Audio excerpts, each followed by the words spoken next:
ஜெபிப்போம். எங்கள் அன்பின் பரம தகப்பனே, துதிக்கிறோம், சோத்திருக்கிறோம். உலகம் உண்டாவதற்கு முன்னதாய் நீ மேலே வைத்த அன்புக்கா நன்றி. நீ உலக தோற்றத்திற்கு முன்னே தீர்மானித்த ஆண்டவர் தீர்மானத்தின்படியே முதற்குமாரனாய் இயேசு எங்களுக்கு அந்த பூமியிலே குறித்த நாளிலே தந்தரலி இவ்வளவு பெரிய ரட்சிப்பை இலவசமாய் கொடுத்தீர். அதற்காக நன்றி செலுத்தி நான் சோத்திருக்கிறோம். ஆண்டவரே, நீர் ஆண்டவரே திட்டமிட்டபடியே குறித்த நாளிலே பிறந்து குறித்தபடியே உயிரோடு எழுந்து குறித்த நாளிலே நீர் மறுபடி வரப்போகிறீர். ஆண்டவரே, நீர் உடைய தீர்மானத்தின்படியே உடைய சித்தத்தின்படியே உடைய சபையை நீர் கட்டி கொண்டு வருகிற தெய்வம், அதற்கு நன்றி. ஆண்டவரே, இந்த சபைகளுக்கு எழுதுகிற அந்த நிருபங்களை நாங்கள் தியானிக்கிற வேளையில் ஆவியானவரே அதை கற்றுக்கொள்ள புரிந்து கொள்ள எங்களுக்கு தெளிந்த புத்தியும் ஆண்டவரே எங்களுக்கு நிதானித்து அறிகிற அறிவு எங்களுக்கு தரும்படி நாங்கள் வேண்டுகிறோம். தடையாக இருக்கிற அந்த காலத்தின் சக்திகள் இயேசுவின் நாமத்தில் அகன்று போகட்டும். ஆவியானவரே, நீர் அடியனையும் அடியார்களே ஆட்கொண்டு நடத்தும். இயேசுவின் நாமத்தில் வேண்டுகிறோம் பரமபிதாவே, ஆமென்.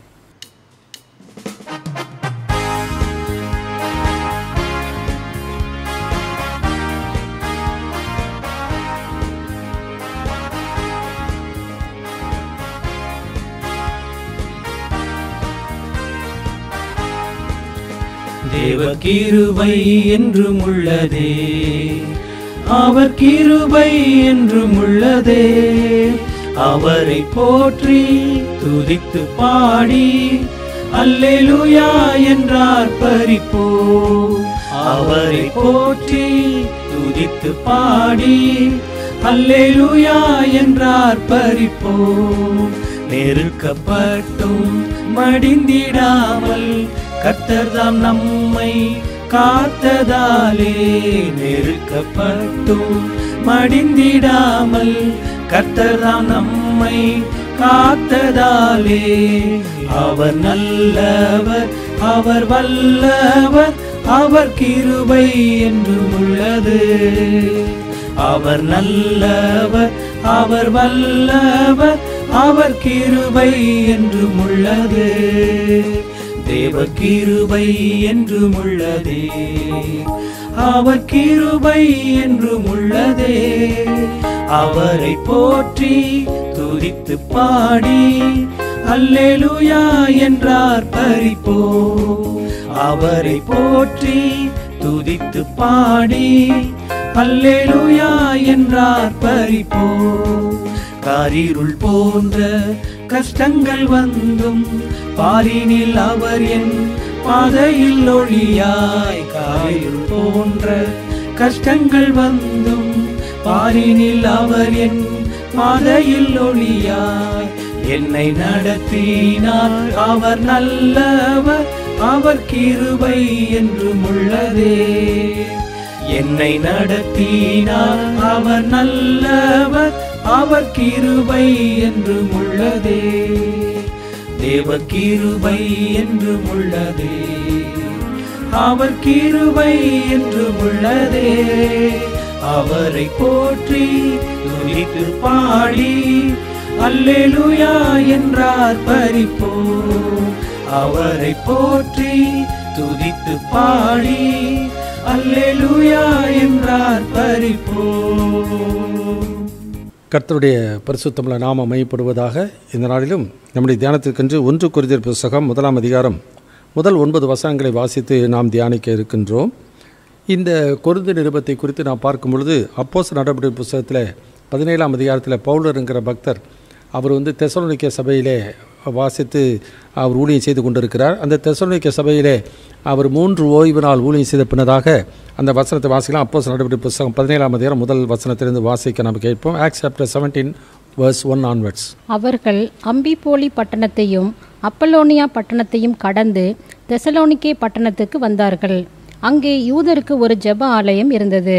பவுல் தன் வழக்கத்தின்படியே அவர்களிடத்தில் போய் 3 ஓய்வு நாட்களில் வேத வாக்கியங்களின் நியாயங்களை எடுத்து அவர்களுடனே சம்பாஷித்து, கிறிஸ்து பாடுபடவும் மரித்தோரிலிருந்து எழுந்திருக்கவும் வேண்டியதென்றும் நான் உங்களுக்கு அறிவிக்கிற இந்த இயேசுவே கிறிஸ்து என்றும் காண்பித்து திருஷ்டாந்தப்படுத்தினான். இது 3 ஓய்வு நாளிலே, அதாவது ஒரு 3 வாரம் அங்கே ஊழியம் செய்கிறார். ஊழியம் செய்து அந்த சபையான ஸ்தாபிக்கப்படுகிறது. அந்த சபையார் ஆண்டவருடைய உயிர்த்தெழுதலையும் ஆண்டவருடைய வருகையை குறித்து எதிர்பார்த்து கொண்டிருக்கிற ஒரு மக்களாக காணப்பட்டார்கள். அது பெரியாவுக்கு வருகிறார். பெரியா பட்டணத்தில் அந்த பட்டணத்தை ரொம்ப வாஞ்சியாக ஏற்றுக்கொண்டு அது வேதவசனத்தோடு ஒப்பிட்டு பார்த்தபடினாலே தெசலோனிக்கை பார்க்கலாம் அதிக நற்குணசாலிகளாக இருந்தார்களாம். அதன் பின்னர் பவுல் என்ன ஏத்தென்ஸுக்கு வருகிறார். அத்தனை பட்டணத்துக்கு 17-16 நான் வாசிக்கிறோம். அத்தனை பட்டணத்தில் வரும்போது ரொம்ப ஞானிகள் நிறைந்த ஒரு இடம். சாக்ரட்டிஸ், பிளாட்டோ, அரிஸ்டாட்டில் சொல்லப்படுகிற கிரேக்க தத்துவ ஞானிகள் போதகர்கள் இருந்த அந்த ஊரிலே வந்து அதனுடைய தலைநகராகிய கிரீஸினுடைய தலைநகராகிய ஏத்தென்ஸில் அத்தனை பட்டணத்துக்கு வருகிறார். அங்கே உயிர்த்தெழுதலை குறித்து சொல்லும் பொழுது அதில் சிலர் பரியாசம் பண்ண ஆரம்பித்தார்கள். ஏன்னா உலக ஞானத்துக்கு அது ஒத்து வராத ஒரு காரியம். எனவே உலக ஞானத்தோடு ஒத்து வராத காரியமாக இருந்தபடினாலே பவுல் அந்த இடத்துல தன்னுடைய ஆவியில் வைராக்கியம் கொண்டு அவர்கள் என்ன பண்ணுகிறார், அவர்கள் வணங்கியிருந்த தெய்வத்தோடு 10-11 இயேசு என்கிறது போல அவர்கள் என்ன பண்ண ஆரம்பிச்சிட்டாங்க, நினைக்க ஆரம்பித்து விட்டார்கள். அதுவும் உயிர்த்தெழுதல் என்று சொன்ன உடனே அதை ஏளனம் பண்ண ஆரம்பித்தார்கள். பரிசுத்தாவினுடைய கிரியை அங்கு அதிக மற்ற இடங்களில் உண்டானது போல் அங்கே சபை ஸ்தாபிக்கிற அளவுக்கு அந்த ஊழியங்கள் வெற்றிகரமாக இல்லை. அதனால் மிகுந்த சோர்வோடு கூட அவர் என்ன பண்ணுகிறார், 18ஆம் அதிகாரத்தில் நான் வாசிக்கும் பொழுது பவுல் என்ன பண்ணுகிறார், அப்போ அவர் 18:1 பவுல் என்ற பக்தன் அப்போ அந்த அத்தனை பட்டணத்தை விட்டு கொருந்து பட்டணத்துக்கு வருகிறதை நான் பார்க்கிறோம். அப்போ இந்த கொருந்து பட்டணத்துக்கு வரும்பொழுதே ஒரு தீர்மானத்தோடு கூட வருகிறார். அதாவது லௌகிக ஞானத்தை வைத்துக்கொண்டு ஒருபோதும் போதிக்கக்கூடாது. ஆண்டவருடைய தேவ ஞானத்தை மாத்திரம்தான், அதுவும் விசேஷமாக சிலுவையில் அறையப்பட்ட இயேசுவையே பிரசங்கிக்கணும் என்று சொல்லி அவர் அங்கே ஊழியம் செய்கிறதை பார்க்கிறோம். ஏறக்குறைய 1.5 ஆண்டுகள் அந்த இடத்திலே அவர் வந்து அந்த கொருந்து பட்டணத்திலே அவர் ஊழியம் செய்கிறார். இந்த கொருந்து பட்டணம் மிகவும் இம்மாரல் சிட்டி, மிகவும் ஒழுக்கக்கேடு நிறைந்த ஒரு பட்டணம். அங்கே வந்து கிரேக்க கலாச்சாரத்தின் பின்னணியில் வந்த கிரேக்க தெய்வங்களை வழிபடுகிற மக்கள் உண்டு. ரோம பின்னணியில் கலாச்சாரத்தின் பின்னணியில் வந்த ரோம அரசாங்கத்திலே அவர்கள் வணங்குகிற தெய்வத்தினுடைய வழிபாடு உள்ளவர்கள் இருந்தார்கள். யூத பின்னணியில் வந்த யூத மார்க்கத்தமைந்தவர்கள் அங்கே இருக்கிறார்கள். மற்ற புற வழிபாடு செய்கிற மக்களும் எகிப்திலும் வந்த மற்ற மக்களும் இவர்கள் எல்லாரும் அந்த கொருந்து பட்டணத்துக்கு தான் மேற்குக்கும் கிழக்குக்கும் அவர்கள் வந்து வியாபாரத்துக்காக வரும்போது அந்த பட்டணத்தின் வழியாக போகக்கூடிய ஒரு இடமாக அது கொருந்து பட்டணம் இருக்கிறதை நான் பார்க்கிறோம்.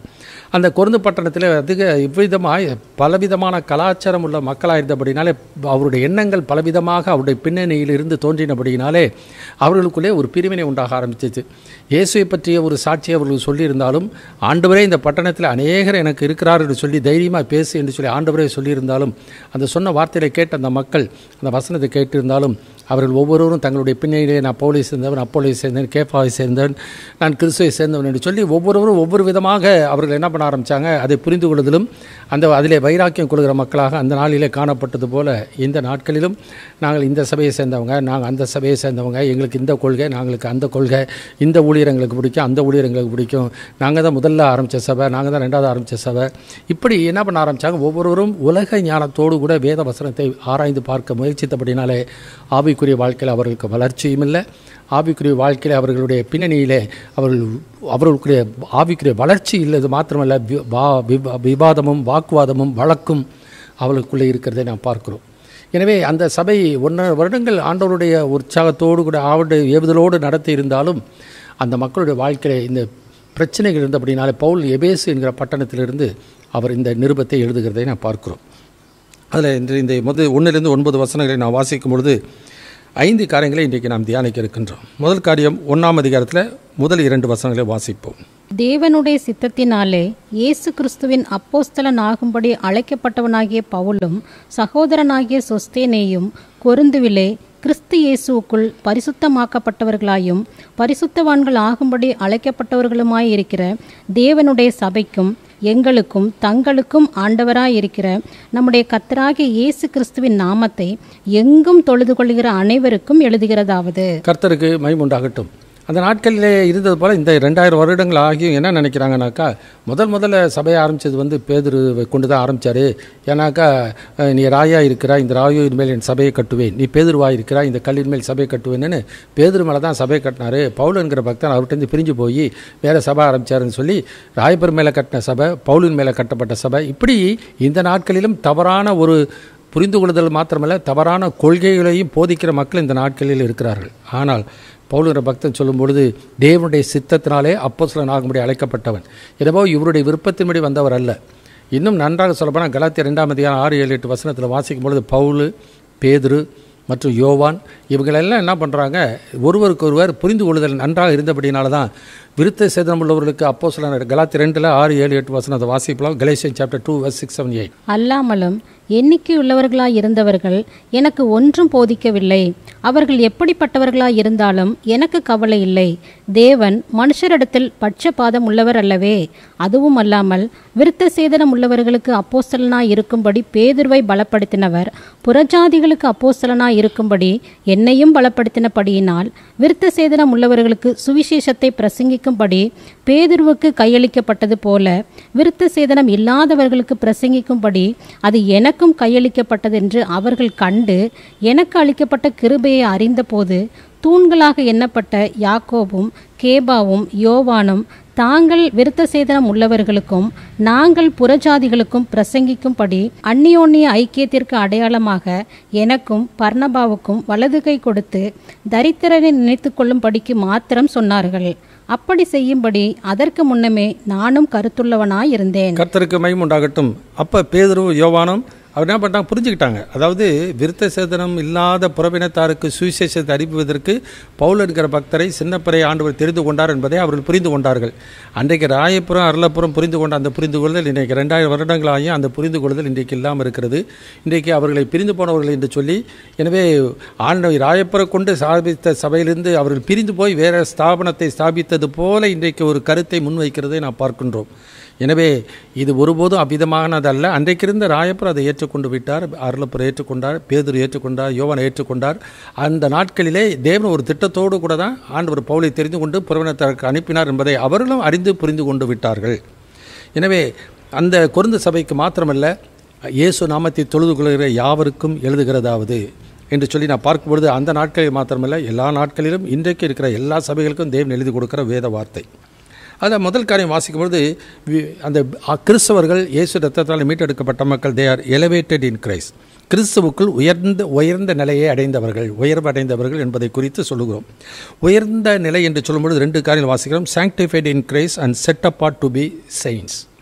கொரிந்து 2 வசனம் வாசிக்கிறோம். கொரிந்துவிலே கிறிஸ்து இயேசுவுக்குள் பரிசுத்தவான்களாக்கப்பட்டவர்களாயும் பரிசுத்தவான்கள் ஆகும்படி அழைக்கப்பட்டவர்களுமாய் இருக்கிற உங்களுக்கு எழுதுகிறதாவது, கொரிந்துவிலே கிறிஸ்து இயேசுவுக்குள் அவர்கள் முத்துப்பேர் பெற்றவர்களாயும் அச்சீசவர்கள் ஆகும்படி அழைக்கப்பட்டவர்களுமாய் இருக்கிற உங்களுக்கு எழுதுகிறதாவது என்று சொல்லி ரோமன் கத்தோலிக்க பைபிள் அந்த நாட்களிலே சொல்லப்பட்டிருக்கிறதை நான் வாசித்திருக்கிறேன். எனவே அந்த அறிவு தான் அந்த நாட்களில் எனக்கும் இருந்தது. ஆனால் இங்கு ஆண்டவராக இயேசு ஏற்றுக்கொள்கிற யாராக இருந்தாலும் அவர்கள் என்றைக்கு கிறிஸ்து இயேசுவை இரட்சகராக ஏற்றுக்கொள்கிறார்களோ அந்த நாளிலே அவர்கள் கிறிஸ்துவுக்குள்ளாக அவர்கள் பரிசுத்தமாக்கப்படுகிறார்கள். ரோமர் 6:22 வாசிக்கிறோம். இப்பொழுது நீங்கள் பாவத்திலிருந்து விடுதலையாக்கப்பட்டு தேவனுக்கு அடிமைகளாகிறபடினாலே பரிசுத்தமாகுதல் உங்களுக்கு கிடைக்கும் பலன் முடிவோ நித்திய ஜீவன் என்று சொல்லி நான் பார்க்கிறோம். 1 பேதுரு புத்தகத்தில் 1 அதிகாரம் 15-16 வாசிக்கும் பொழுது, நான் பரிசுத்தர் ஆகியால் நீங்கள் உங்கள் நடக்கைகளை எல்லாவற்றிலும் பரிசுத்தராக இருங்கள். உங்களை அழைத்தவர் பரிசுத்தராக இருக்கிறது போல நீங்களும் எல்லாவற்றிலும் பரிசுத்தராக இருங்கள் என்று சொல்லி அங்கு பேதுரு சொல்லுகிறதை நாம் பார்க்கின்றோம். இன்னுமா எபிரேயர் 12:10 வாசிக்கும் 14 வாசிக்கும்போது, பரிசுத்தம் இல்லாமல் ஒருவரும் கர்த்தரை தரிசிப்பது இல்லையே என்று சொல்லி நாம் பார்க்கிறோம். மத்தேயு 5:8 வாசிக்கிறோம். இருதயத்தில் சுத்தமுள்ளவர்கள் பாக்கியவான்கள், அவர்கள் தேவனை தரிசிப்பார்கள். எனவே ஒருவன் முழுவதுமாக பரிசுத்தமாக்கப்படாத பட்சத்தில் ஒருபோதும் அவன் தேவனை தரிசிக்க முடியாது. தேவனோடு கூட சரியான உறவு ஏற்படாது. ஏன்னா அவர் பரிசுத்தம் உள்ளவர், பூர்ணமான பரிசுத்தம் உள்ளவர். நாம் பாவிகள். எபேசியர் 2:1 வாசிக்கும்போது, அக்கிரமங்களிலும் பாவங்களிலும் மரித்து கிடந்தவர்கள் என்றைக்கு இயேசுவை ஒருவன் இரட்சகராக ஏற்றுக்கொள்கிறானோ அன்றைக்கு பாவத்தின் அடிமைத்தனத்திலிருந்து அவனுக்கு ஆண்டவர் விடுதலை கொடுக்கிறார். பாவத்தின் அடிமைத்தனத்திலிருந்து விடுதலை ஆக்கிறது மாத்திரமல்ல, கலாத்தியர் 1:4 வாசிக்கும் பொழுது, அவர் நம்மை இப்பொழுது இருக்கிற பொல்லாத பிரபஞ்சத்திலிருந்து விடுவிக்கும்படிக்கு நம்முடைய பிதாவாய் தேவனுடைய சித்தத்தின்படியே நம்முடைய பாவங்களுக்காக அவர் கல்வாரியில் பாடுபட்டு மரித்தார் என்று சொல்லி நான் பார்க்கிறோம். இந்த பொல்லாத உலகம், ஈவில் வேர்ல்டு என்று சொல்லி வேதத்தில் ஆங்கிலத்தில் வாசிக்கிறோம். இந்த பொல்லாத உலகத்திலிருந்தும் கர்த்தர் என்ன பண்ணுவார், நமக்கு விடுதலை கொடுத்தார். பாவத்தின் அடிமைத்தனத்திலிருந்து விடுதலை கொடுத்தார், இந்த பொல்லாத உலகத்திலிருந்து விடுதலை கொடுத்தார். அது மாத்திரம் கொலோசியர் 2:1 அதிகாரத்தை 12-13 வாசிக்கிறோம். ஒளியில் உள்ள பரிசுத்தவான்களுடைய சுதந்திரத்தில் பங்கடைவதற்கு நம்மை தகுதிப்படுத்தினவரும் இருளின் அதிகாரத்திலிருந்து நம்மை விடுதலையாக்கி தம்முடைய அன்பின் குமார ராஜ்யத்துக்கு உட்படுத்தினவருமா இருக்க பிதாவை ஸ்தோத்திரிக்கிறேன் என்று சொன்னது போல, இருளின் பிசாசுடைய அதிகாரத்திலிருந்து கர்த்தர் நமக்கு விடுதலையாக்கி கொடுத்தார். இது உலகத்தில் எந்த ஸ்தாபனமும் எந்த மனுஷனும் எந்த சடங்கும் எந்த சம்பிரதாயமும் எத்தனை நூற்றாண்டுகள் ஆனாலும் எவ்வளவு பிரயாசப்பட்டாலும் செய்ய முடியாத ஒரு காரியத்தை மெய்யான விடுதலை ஆண்டவர் அந்த இயேசுவை இரட்சகராக ஏற்றுக்கொள்கிறவர்களுக்கு கொடுக்கிறது. அதனால தான் வாசிக்கிறோம், கிறிஸ்து இயேசுவுக்குள் பரிசுத்தமாக்கப்பட்டவர், sanctified in Christ and called to be saints சொன்னால் set apart to be saints. அதாவது இந்த உலகத்திலே வாழ்ந்தாலும் அவருடைய உன்னதமான ஒரு அழைப்பு. எபிரேயர் 3:1 வாசிக்கும்போது, பரம அழைப்புக்கு பங்களோர் ஆகும்படி அழைக்கப்பட்டிருக்கிறவராய் பரிசுத்த சகோதரர்களே, நீங்கள் அறிக்கப்படுகிற அப்போஸ்தலரும் பிரதான ஆசாரியருமாகிய இயேசு கிறிஸ்துவை கவனித்து பாருங்கள்.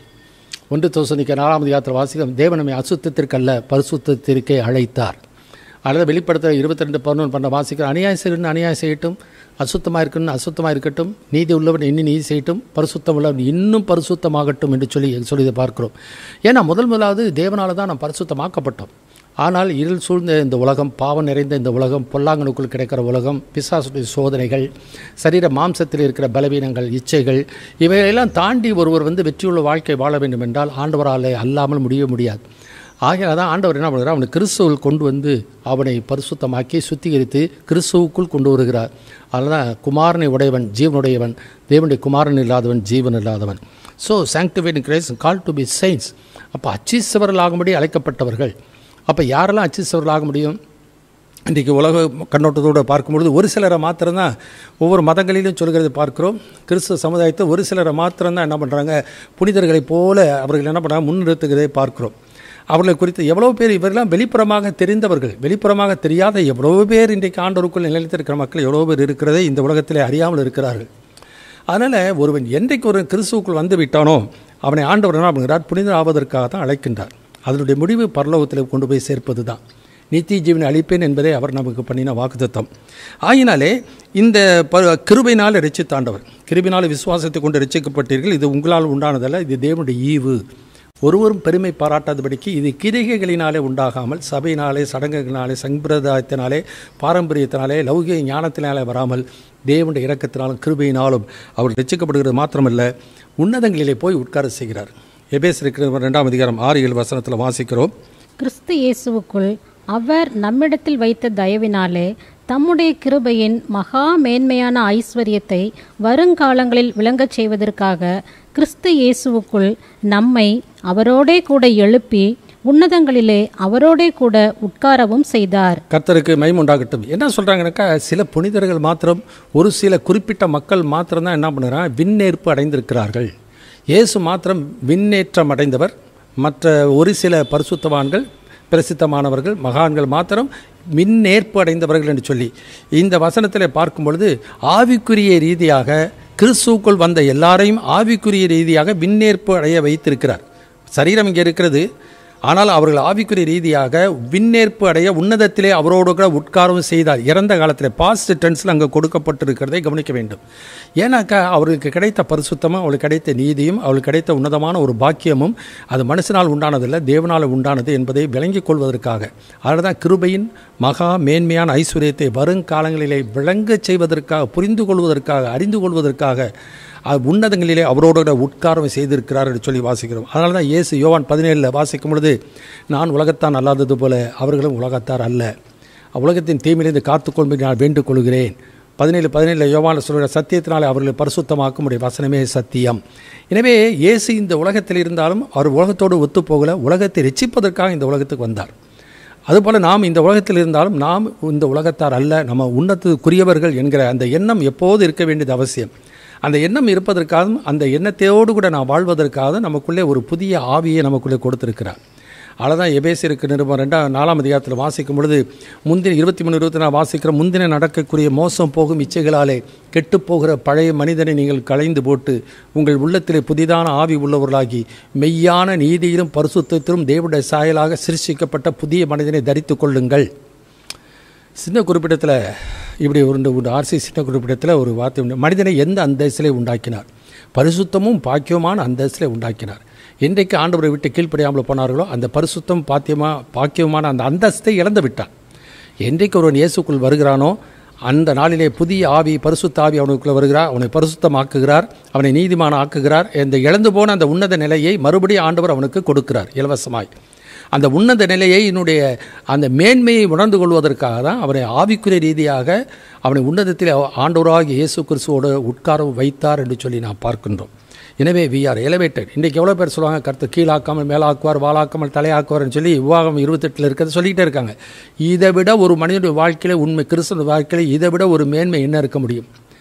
இன்றைக்கி அடிமைத்தனத்தின் ஆவியில் அப்பா பிதாவே என்று கூப்பிடத்தக்க புத்திர சுவிகாரத்தை ஆவி கொடுத்து விட்டார், நீதிமான் ஆக்கி விட்டார், பரிசுத்தவான் ஆக்கி விட்டார். அது மாத்திரமல்ல, அவருடைய பிள்ளைகளாக மாற்றி விட்டார். எனவே இப்படிப்பட்ட நித்திய ஜீவனை வாக்கு பண்ணியிருக்கிறார். இதையெல்லாம் ஆண்டவர் நம்முடைய வாழ்க்கையில் செய்திருக்கும் பொழுது இதை விட உன்னதமான நிலைமை இருக்கும். உலகத்தில் வருகிற மேன்மையெல்லாம் அது ஆண்டோடைய பார்வையிலே லூக்கா 12ஆம் அதிகாரத்தில் வாசிக்கிற மனிதனுக்குள்ளே மேன்மையாக எண்ணப்படுவது தேவனுடைய பார்வையிலே அருவருப்பாக இருக்கிறது. எனவே மனிதனில் நம்முடைய வாழ்க்கையிலே உலக மேன்மையெல்லாம் மாயை, அழிந்து போகிறது. ஆனால் நிலைத்திருக்கக்கூடிய நித்திய மகிமைக்கு தான் கர்த்தர் அழைத்திருக்கிறார். அந்த எண்ணத்தோடு கூட இவர்கள் வாழ வேண்டும். இந்த கொருத சபையார் மாத்திரமல்ல, ஆண்டவரை இயேசுவை தொழுதுகொள்ள யாவரும் அந்த எண்ணத்தோடு கூட இருக்க வேண்டும் என்பதற்காக தான் அந்த பவுல் என்கிற பக்தன் சொல்கிறான், கொருந்துவிலே கிறிஸ்து இயேசுவுக்குள் பரிசுத்தமாக்கப்பட்டவர்களாயும் பரிசுத்தவான்கள் ஆகும்படிக்கு புனிதர்கள் ஆகும்படி அழைக்கப்பட்டவர்களுமாக இருக்கிறவங்களுக்கு எழுதுகிறதாவது என்று சொல்கிறதை நாம் பார்க்கிறோம். ஆனால் இந்த நாட்களிலே அது ரொம்ப கஷ்டம். ரொம்ப அது ஒரு சிலருக்கு தான் அது கிடைக்கும். அப்படி இல்லை. கிறிஸ்துவுக்குள் யாரெல்லாம் நிலைத்திருக்கிறார்களோ அவ்வளவு பேரும், கிறிஸ்துவுக்குள் வாழ்ந்து கிறிஸ்துவுக்குள் மரிக்கிற அவ்வளவு பேருக்கும் அந்த பாக்கியம் கிடைக்கும். இதை மறந்து. அதனால் பவுல் என்ற பக்தன் பிலிப்பு 1ஆம் அதிகாரத்தில் சொல்லும்போது சொல்கிறார், கிறிஸ்துவுக்குள் இருக்கிறவன் என்று காணப்படும்படிக்கு. வெளிப்படுத்தல் 14:13 வாசிக்கிறோம், கர்த்தருக்குள் மரிக்கிறவர்கள் இது முதல் பாக்கியவான்கள் என்று எழுது. எனவே கிறிஸ்துவுக்குள் வருகிறது பெரிய பாக்கியம். கிறிஸ்துவுக்குள் நிலைத்திருப்பது அவருடைய கிருபை. கிருபையை சார்ந்து நாம் ஜீவிப்போமானால் கர்த்தருக்குள் மரிப்போம், கிறிஸ்துவுக்குள் மரிப்போம். கிறிஸ்துவுக்குள் மரித்தவர்கள் ஆண்டோடைய வரிகளை முதலாவது உயிரோடு எழுந்திருப்பார்கள். எனவே set apart to be saints. நாம் இதற்காக இந்த உலகத்தில் பிரித்தெடுக்கப்பட்டு ஆண்டவருடைய சாட்சிகளாய், கிறிஸ்தவர்னா கிறிஸ்து என்றால் யார் என்பதை இந்த உலகத்தை வெளிப்படுத்துகிற மக்களாய் ஒவ்வொரு கிறிஸ்தவர்களும் இருக்க வேண்டும் என்பதற்காக உலகத்துக்கு ஒத்த வேஷம் தெரியாமல் உன்னதருடைய சித்தத்தை செய்கிற மக்களாய் நாம் வாழ வேண்டியது மிக மிக அவசியம். So we are elevated in Christ. கிறிஸ்துவுக்குள் நம்மை ஆண்டவர் உன்னதமான ஒரு நிலையிலே நம்ம உயர்த்தி வைத்திருக்கிறார். 2வது காரியம் வாசிக்கலாம். 1 கொரிந்தியர் 1ஆம் அதிகாரம் 3வது வசனம். நம்முடைய பிதாவாகிய தேவனாலும் கர்த்தராகிய இயேசு கிறிஸ்துவினாலும் உங்களுக்கு கிருபையும் சமாதானமும் உண்டாவதாக. 2வது காரியம் வாசிக்கும் பொழுது enriched in all graces, எல்லா விதமான கிருபையிலும் நம்மை ஐஸ்வர்யவான்களாக கர்த்தர் மாற்றியிருக்கிறார். இந்த சமாதானமும் அங்கே கிருபையும் சமாதானம் உண்டாவதா என்று சொல்லும் பொழுது, ஒரு வீட்டுக்குள்ளே போனாக்க மத்தியில் 10 சொல்கிறார், ஒரு வீட்டுக்குள்ளே பிரவேசித்தீங்கன்னா நீங்கள் அவர்களுக்கு சமாதானத்தை கூறுங்கள். அவர்கள் அந்த பாத்திரராக இருந்தால் அந்த சமாதானம் அவர்களுக்கு வரும், இல்லாவிட்டால் அது உங்களிடத்தில் திரும்பி வரும் என்று சொல்கிறார். இந்த சமாதானம் என்பது அது விசேஷமாக இந்த நாட்களில், வரப்போகிற நாட்களிலேயும் சரி, இதை விட பெரிய ஆசீர்வாதம் ஒரு மனிதர் வாழ்க்கை என்ன இருக்க முடியும்? அதனால தான் இயேசு யோவான் 14:27 சொல்கிறார், சமாதானத்தை நான் உங்களுக்கு வைத்து போகிறேன், என்னுடைய சமாதானத்தை நான் உங்களுக்கு கொடுக்கிறேன், உலகம் கொடுக்கிற பிரகாரமாக நான் கொடுக்கிறது இல்லை, உங்கள் இருதயம் கலங்காமலும் பயப்படாமலும் இருப்பதாக என்று சொல்கிறார். யோவான் 16:33 6:33 சொல்கிறார், என்னிடத்தில் சமாதானம் உண்டாயிரும் பொருட்டை வேல் உங்களுக்கு சொன்னேன், உலகத்தில் உங்களுக்கு உபத்திரம் உண்டு, ஆனாலும் திறந்து கொள்ளுங்கள், உலகத்தை நான் ஜெயித்தேன் என்று சொல்கிறார். எனவே இந்த சமாதானமும் கிருபையும் இன்றைக்கு நம்முடைய வாழ்க்கையிலே பெற்று அனுபவிக்கக்கூடிய ஒரு பாக்கியத்தை இன்றைக்கு நம்முடைய வாழ்க்கையில் ஆண்டவர் கொடுக்கிறார். These are provisions for Christians. தேவன் கொடுக்கின்ற அளவற்ற ஈவு. அதனால் தேவன் அருளிய சொல்லி முடியாத ஈவுகளுக்காக அதை சோத்தரிக்கிறேன். அதனால் இயேசு சொல்லும்போது சொல்கிறார், என்னுடைய சமாதானத்தை உங்களுக்கு கொடுக்கிறேன்னு சொல்கிறார். யோவான் 15 சொல்கிறார், என்னுடைய சந்தோஷம் உங்களில் நிறைவாக இருக்கும்படி இதை உங்களுக்கு சொல்கிறேன் என்று சொல்கிறார். அது மாத்திரமல்ல, அதே 1 கொரிந்தியர் 1ஆம் அதிகாரத்தில் வாசிக்கும் பொழுது கடைசியில் வாசிக்கிறோம், தேவன மகிமை உண்டாகும்படி இயேசு கிறிஸ்துவின் ஞானமும் நீதியும் பரிசுத்தமும் மீட்புமானார் என்று சொல்லி நாம் பார்க்கிறோம். எனவே ஆண்டவருடைய அளவற்ற அந்த ஐஸ்வர்யத்துக்கு நாம் உரிமையாளர்களாய் சொந்தக்காரர்களாய் கர்த்தர் நமக்கு மாற்றியிருக்கிறார். எனவே provisions for Christians and privilege of Christians. அதாவது ப்ரொவிஷன்ஸ் ஃபார் கிறிஸ்டியன்னாக்கா எபேசில் வாசிக்கும் 5ஆம் அதிகாரம் 29 வாசிக்கும், கிறிஸ்து சபையை போஷித்து காப்பாற்றுகிறது போல என்று சொல்லி. அப்போ ஆண்டவருக்கு கிருபையை சமாதானத்தையும் அளிக்கக்கூடியது ஆண்டவராக இயேசுவின் மூலமாக மாத்திரம்தான் ஆண்டவர் அருளுகிறார். உதாரணமாக வாசிக்கும் யோவான் 1ஆம் அதிகாரத்தில் வாசிக்கும் பொழுது, நியாயபரமான மோசையின் மூலமாய் கொடுக்கப்பட்டது, கிருபையும் சத்தியமும் இயேசு கிறிஸ்துவின் மூலமாய் உண்டாக கிடவுது. பேதுரு 2 பேதுரு 1ஆம் அதிகாரத்தில் வாசிக்கும் பொழுது, தேவனையும் நம்முடைய கர்த்தராய் இயேசுவையும் அறிகிற அறிவினாலே உங்களுக்கு கிருபையும் சமாதானமும் பெருக கிடவுது. ஏனெனில் இச்சையினாலே உலகத்திலே உண்டாகும் கேட்டுக்கு தப்பி அப்படி திவ்ய சுபாவத்துக்கு பங்குள்ளவர்கள் ஆகும் பொருட்டு மகா மேன்மையும் அருமையுமான வாக்குத்தத்தங்கள் அவைகளினாலே நமக்கு உண்டாயிருக்கிறது. அந்த கிருபையிலே ஐஸ்வர்யத்தை விளங்கி கொண்டால் அவர்கள் கிருபையை பற்றி கொள்வார்கள். அதனால் பலவிதமான போதனைகளினாலே நாம் செய்கிற சடங்கு சம்பிரதாயங்கள் பாரம்பரியத்தினாலே ஒருவன் கிருபையை பெற்றுக்கொள்ள முடியாது.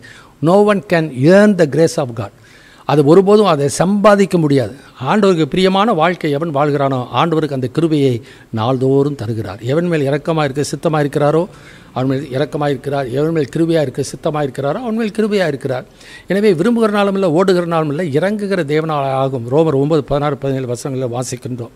எனவே அந்த அளவற்ற ஐஸ்வர்யத்தை, அந்த கிருபையை நம்முடைய வாழ்க்கையை ஆண்டவர் கொடுக்கிறார். அதற்காக இந்த உன்னத நிலையை நாம் உணர்ந்து அந்த உன்னத நிலையிலே வைக்கப்பட்ட நாம் அதே நிலையிலே நாம் நிலைத்திருக்க வேண்டியது மிக மிக அவசியம். ஏன்னா நமக்கு நிலைவாழ்வு, நித்திய வாழ்வு ஆண்டவர் நமக்கு வாக்கு பண்ணியிருக்கிறார். அந்த நிலைவாழ்வுக்கு ஏற்ற ஒரு தகுதி, அதுக்கு நிற்பதற்கான தேவையான கிருபைகளை, ஆவிக்குரிய ஆற்றலை ஆண்டவர் நமக்கு ஒவ்வொரு நாளும் தந்து கொண்டிருக்கிற தெய்வம். ஆனால் அந்த கிருபையினாலே இருதயம் சிறப்படுகிறது, மிக மிக நல்லது. ரோமர் 8:32 வாசிக்கும் பொழுது, தம்முடைய சொந்த குமாரன் என்றும் பாராமல் நம்ம எல்லாருக்காகவும் அவரையே கொடுத்தவர், அவரோடு கூட மற்ற எல்லாற்றையும் அருளாதிருப்பது எப்படி என்று சொல்கிறார். எபேசியர் 3:8 வாசிக்கிறோம், கிறிஸ்துவனுடைய அளவற்ற ஐஸ்வர்யத்தை புறஜாதிகளுக்கு சுவிசேஷமாக அறிவிப்பதற்கு இந்த கிருபை எனக்கு அளிக்கப்பட்டது என்று சொல்கிறார். அதே எபேசியர் 4 எடுத்துக்கொள்வோம்.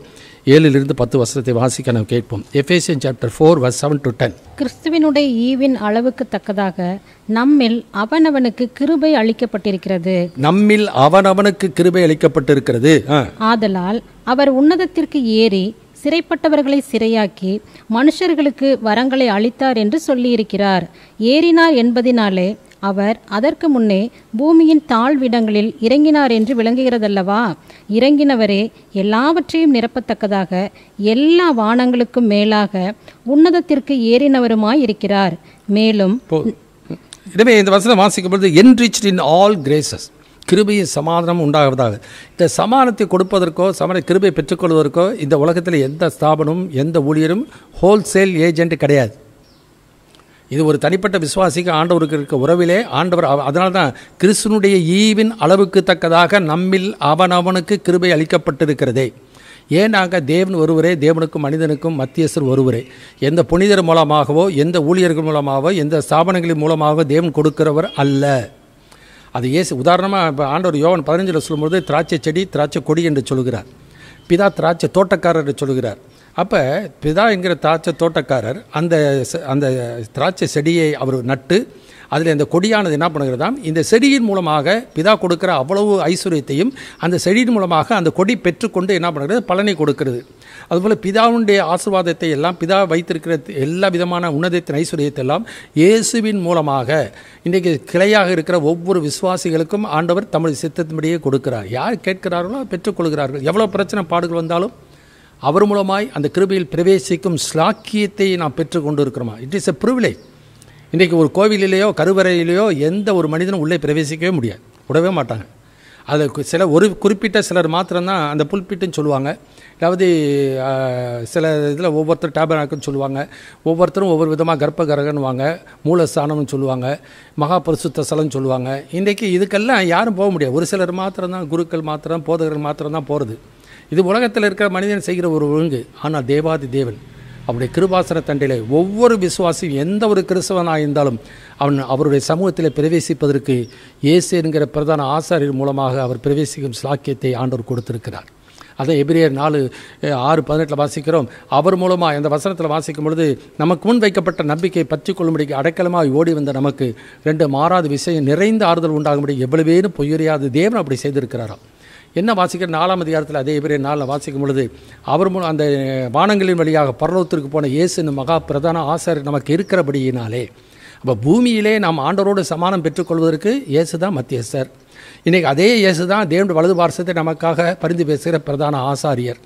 இயேசுவை மரித்தவர், அவரே எழுதும் இருக்கிறவர், அவரே தேவனுடைய வலது பார்சத்தில் வீற்றிருக்கிறவர், நமக்காக வேண்டுதல் செய்கிறவரும் அவரே என்று சொல்லி இயேசுவே நமக்காக வேண்டுதல் செய்கிற மத்தியஸ்தராக இருக்கும் பொழுது, இன்றைக்கி கிறிஸ்தவர்கள் விசுவாசிகள் இன்றைக்கி யாரை இன்றைக்கி நம்பிக்கொண்டிருக்கிறார்கள்? எந்த புனிதரை நாடிக்கொண்டிருக்கிறார்கள்? எந்த ஊழியரை ஜபிச்சா நடக்கும் என்று நம்புகிறார்கள்? உண்மையில் ஒரு விசுவாசம் இருந்தால் இயேசு நமக்காக பிதாவிடத்தில் பரிந்து பேச நிச்சயம் இருக்குமானால், அந்த இயேசுவோடு கூட உன்னதத்தில் உட்கார வைத்து அந்த உணர்வு இருக்குமானால், அறிவு இருக்குமானால் அந்த விசுவாசம் இருக்கும். அந்த விசுவாசம் இல்லாமல் ஒருபொழுது தேவனுக்கு பிரியமாக இருப்பது கூடாத காரியம். அதனால் நாம் இரக்கத்தை பெறவும் ஏற்ற வழியிலே சகாயம் செய்யும் கிருபை அடையும் தைரியமாய் கிருபாசன தண்டையிலே சேர கடவோம் என்று சொல்கிறார். So enriched in all graces, it is a privilege. யாரும் அந்த மாதிரி ஒரு மூல ஸ்தானத்துக்குள்ளே போகவே முடியாது. ஆனால் இன்றைக்கு இயேசு என்கிற பிரதான ஆசை நமக்கு இருக்கிறபடினாலே அந்த இயேசுக்குள்ளாக நாம் அவரிடத்தில் பிரவேசிக்க கொரிந்து சபைக்கு மாத்திரம் இல்லை, எல்லாமே எழுதுகிற காரணம் என்னென்னா, முதலே சொன்னபடியே யூத மார்க்கத்திலே வந்திருந்தவர்கள் இருக்கிறாங்க, கிரேக்க பின்னணியில் இருந்த வழிபாடுள்ள மக்கள் இருந்தாங்க, ரோம வழிபாடுள்ள மக்கள் இருந்தாங்க, எகிப்திய வழிபாடுள்ள மக்கள் இருந்தாங்க, மற்ற தெய்வ வழிபாடுள்ள மத பின்னணியிலிருந்து வந்த மக்கள், அவங்களுக்கெல்லாம் இப்படிப்பட்ட எண்ணம் இருந்தது. ஆனால் என்றைக்கு இயேசு ஏற்றுக்கொண்டு விட்டார்களோ தெய்வத்தினுடைய சமூகத்திலே ஒவ்வொரு கிறிஸ்தவனும் அவருடைய சமூகத்தில் பிரவேசிக்க சாக்கியம் இருக்கிற இடத்துல கண்ணை மூடி இருதயத்தை தாழ்த்தினாக்கா தேவனுடைய சமூகம் நம்மோடு கூட இருக்கிறது. So we are enriched in all graces of God. So provisions. அப்போ நம்முடைய வாழ்க்கையில் என்ன தேவையோ, தாகமாக இருக்கிறவன் ஏசியாவில் வாசிக்கும் போது 55ஆம் அதிகாரம் முதல் வசனத்திலிருந்து வாசிக்க நாம் கேட்போம். Isaiah chapter 55 verse 1 onwards. ஓ தாகமாய் இருக்கிறவர்களே, நீங்கள் எல்லாரும் தண்ணீர்கள் அண்டைக்கு வாருங்கள். பணம் இல்லாதவர்களே, நீங்கள் வந்து வாங்கி சாப்பிடுங்கள். நீங்கள் வந்து பணமுமின்றி விலையுமின்றி திராட்சை ரசமும் பாலும் கொள்ளுங்கள். நீங்கள் அப்பம் அல்லாததற்காக பணத்தையும் திருப்தி செய்யாத பொருளுக்காக உங்கள் பிரயாசத்தையும் செலவழிப்பானேன். நீங்கள் எனக்கு கவனமாய் செவி கொடுத்து, நல்லா கவனிக்கணும், ஆண்டவருக்கு கவனமாய் செவி கொடுத்து நலமானதை சாப்பிடுங்கள். அப்பொழுது உங்கள் ஆத்மா கொழுப்பான பதார்த்தத்தினால் மகிழ்ச்சியாகும். உங்கள் செவியை சாய்த்து என்னிடத்தில் வாருங்கள், கேளுங்கள், அப்பொழுது உங்கள் ஆத்மா பிழைக்கும். தாவீதுக்கு அருளின நிச்சயமான கிருபைகளை உங்களுக்கு நித்திய உடன்படிக்கையாக ஏற்படுத்துவேன். எனவே ஒரு சிலருக்கு மாத்திரம் கொடுப்பாருன்னு அர்த்தம் இல்லை, எல்லாருக்கும். கிறிஸ்து இயேசுக்குள் பாரபட்சம் ஒன்றுமே இல்லை. தேவன் பாரபட்சம் இல்லாத தேவன். எனவே அவருக்குள் ஞானம் அறிவு என்பவர்களாகி பொக்கிஷம் எல்லாம் அடங்கி இருக்கிறபடினாலே ஒருவனும் நயவசனிப்பினாலே உங்களை வஞ்சியாதபடிக்கு இதை உங்களுக்கு எழுதுகிறேன். எனவே உலக ஞானத்தின் அடிப்படையில் ஒருவன் யோசிப்பானானால் பேசுவானானால் அவன் ஒருபோதும் ஆண்டவருடைய அருளை பெற்றுக்கொள்ளவே முடியாது. ஆண்டவருடைய சமாதானம் இருக்கவே இருக்காது. போலியான சமாதானம், போலியான ஒரு சந்தோஷம், புரியுங்களா, போலியான ஒரு விடுதலை தான் கிடைக்கும் ஒழிய குமாரன் விடுதலை ஆக்கினால் மெய்யான விடுதலை. ஏன்னா உலகம் கொடுக்கிற பிரகாரமாக நான் கொடுக்கிறது இல்லை என்று சொல்லிவிட்டார். எனவே இன்றைக்கு நம்முடைய வாழ்க்கையில் அந்த அனுபவிக்கக்கூடிய ஒரு ஸ்லாக்கியம் பாக்கியமும் இன்றைக்கு இயேசு மூலமாய் கிறிஸ்தவர்களுக்கு ஆண்டோட நாமத்தை தொழுது கொள்கிற எல்லாருக்கும் உண்டாயிருக்கிறது. That is a privilege of Christians. So provisions for Christians, அதாவது அந்த சபையில் இருக்கிற ஒவ்வொருவருக்கும் தேவன் தமது ஈவின் அளவின்படியே ஒவ்வொருவருக்கும் எப்படி சரீரத்தில் இருக்கிற ஒவ்வொரு அவயவத்துக்கும் ஒரு உணவை உட்கொள்ளுமானால் தலையிலிருந்து கால் வரைக்கும் எல்லா அவயவங்களுக்கும் எப்படி அந்த சத்து பொருள் அது எல்லாம் செல்லுகிறதோ அதுபோல் தேவனாய கர்த்தர் சரீரமாகிய சபையில் இருக்கிற ஒவ்வொரு கிறிஸ்தவனுக்கும் தேவையான ஈவுகளை, தேவையான ஆசீர்வாதங்களை, நன்மைகளை நாள்தோறும் கொடுக்கிற தேவனாக இருக்கிறார். அதனால தான் சிங்கக்குட்டிகள் தாழ்ச்செறிந்து பட்டியாக இருக்கும் கர்த்தரை தேடுவர்களுக்கு ஒரு நன்மையும் குறைபடாது என்று சொல்லி எபேசியர் 1ஆம் அதிகாரத்தில் போய் பார்த்தீங்கன்னா கிறிஸ்து இயேசுவுக்குள் பரிசுத்தமாக்கியிருக்கிறார், கிறிஸ்து இயேசுக்குள் மீட்பை கொடுத்திருக்கிறார், கிறிஸ்து இயேசுக்குள் நம்மை நீதிமான்கள் ஆக்கியிருக்கிறார், கிறிஸ்து இயேசுக்குள் அவருடைய பிள்ளையாக நம்மை மாற்றியிருக்கிறார் என்று சொல்லி அடிக்கடி கிறிஸ்து இயேசுக்குள் என்று சொல்லி சொல்கிறதை நான் பார்க்க முடியும். இந்த புதிதான ஜீவனை எல்லாம் கிறிஸ்துவுக்குள் தான் நம்ம கிடைச்சிச்சு. இது எந்த கிரிகளினாலேயோ சடங்குனாலேயோ சம்பிரதாயத்தினாலேயோ நம்முடைய ஜபதபங்களினாலேயோ அல்லது ஊழியர்களினாலேயோ கிடைத்தது அல்ல. It is a privilege, simply is a gift by the grace of God. எல்லாமே ஆண்டவருடைய இலவசமான கிருபை. அந்த கிருபையினால் நமக்கு கிடைத்தது. இது யாரும் மேன்மை பாராட்டுவதற்கு ஒன்றுமில்லை. தேவனுடைய அன்பும் தேவன் நம்மிடத்தில் வந்த தயவினாலே கிடைத்த பெரிய பெரிய ஆசீர்வாதங்கள். So enriched in all Graces. அடுத்த 3வது காரியம் வாசிக்கிறோம். 1 கொரிந்தியர் 1ஆம் அதிகாரம் 4-5 வசனம். 1 Corinthians chapter 1 verse 4, 5, 6. கிறிஸ்துவை பற்றிய சாட்சி உங்களுக்குள்ளே ஸ்திரப்படுத்தப்பட்டபடியே நீங்கள் இயேசு கிறிஸ்துவுக்குள்ளாய் எல்லா உபதேசத்திலும் எல்லா அறிவிலும் மற்ற எல்லாவற்றிலும் சம்பூர்ணம் உள்ளவர்கள் ஆக்கப்பட்டிருக்கிறபடியால் அவர் மூலமாய் உங்களுக்கு அளிக்கப்பட்ட தேவ கிருபைக்காக நான் உங்களை குறித்து எப்பொழுதும் என் தேவனை ஸ்தோத்திரிக்கிறேன். 3வது காரியம், enlightened fully about Jesus Christ. அதாவது இயேசு கிறிஸ்துவை பற்றிய முழுமையான ஒளி உங்களுக்கு கிடைத்திருக்கிறது என்று சொல்லி அங்கே அவர் சொல்லுகிறதை நாம் பார்க்கிறோம். அதனால் சம்பூர்ணம் உள்ளவர்கள் ஆக்கப்பட்டிருக்கிறபடியால் 2 காரியங்கள் வாசிக்கிறோம். Unveiling and understanding. அன்வெயிலிங்னா என்ன? இன்றைக்கு உலகத்தில் இருக்கிற எல்லா மக்களும் ஒருவரும் தேவனை அறிந்ததில்லை. தேவனை கற்பனையில் யூகத்தில் தான் ஒவ்வொருவரும் என்ன பண்ணுறாங்க, அவருக்கு உருவங்களை செய்கிறார்கள், உருவங்களை வடிவமைக்கிறதை பார்க்கிறோம். உதாரணமாக இப்போ இயேசுன்னு சொல்லி படம் போடுறாங்க அல்லது சுருவங்கள் செய்கிறாங்க. உலகத்தில் பார்த்தீங்கன்னாக்கா எல்லாம் ஒரே மாதிரி இருக்கிறது இல்லை. அதனால் எல்லோரும் ஒரே மாதிரி இருக்கிறதுக்காக என்ன பண்ணுவாங்க, ஒரு கலரை கொடுத்துருவாங்க. அந்த கலரை கொடுத்து அந்த ட்ரெஸ்ஸில் அந்த கலர் கொடுத்தாக்கா இது அந்த புனிதருடைய கலரு, இந்த புனிதருடைய கலரு, ட்ரெஸ்ஸு கலர், அந்த கலரை வச்சு தான் சொல்லுவாங்களே ஒழிய யாரும் இயேசுவை பார்த்து படம் வரையவே இல்லை. எந்த ஊழியர்களும் ஆதி நாட்களிலே வாழ்ந்த அப்போஸ்தலர் யாரும் இயேசுவை உலக கண்ணோட்டத்தோடு கூட அவர்கள் பார்க்கவில்லை, அவ்விதமாக அவர்கள் எண்ணவும் இல்லை, அவ்விதமாக அவர்கள் போதிக்கவும் இல்லை.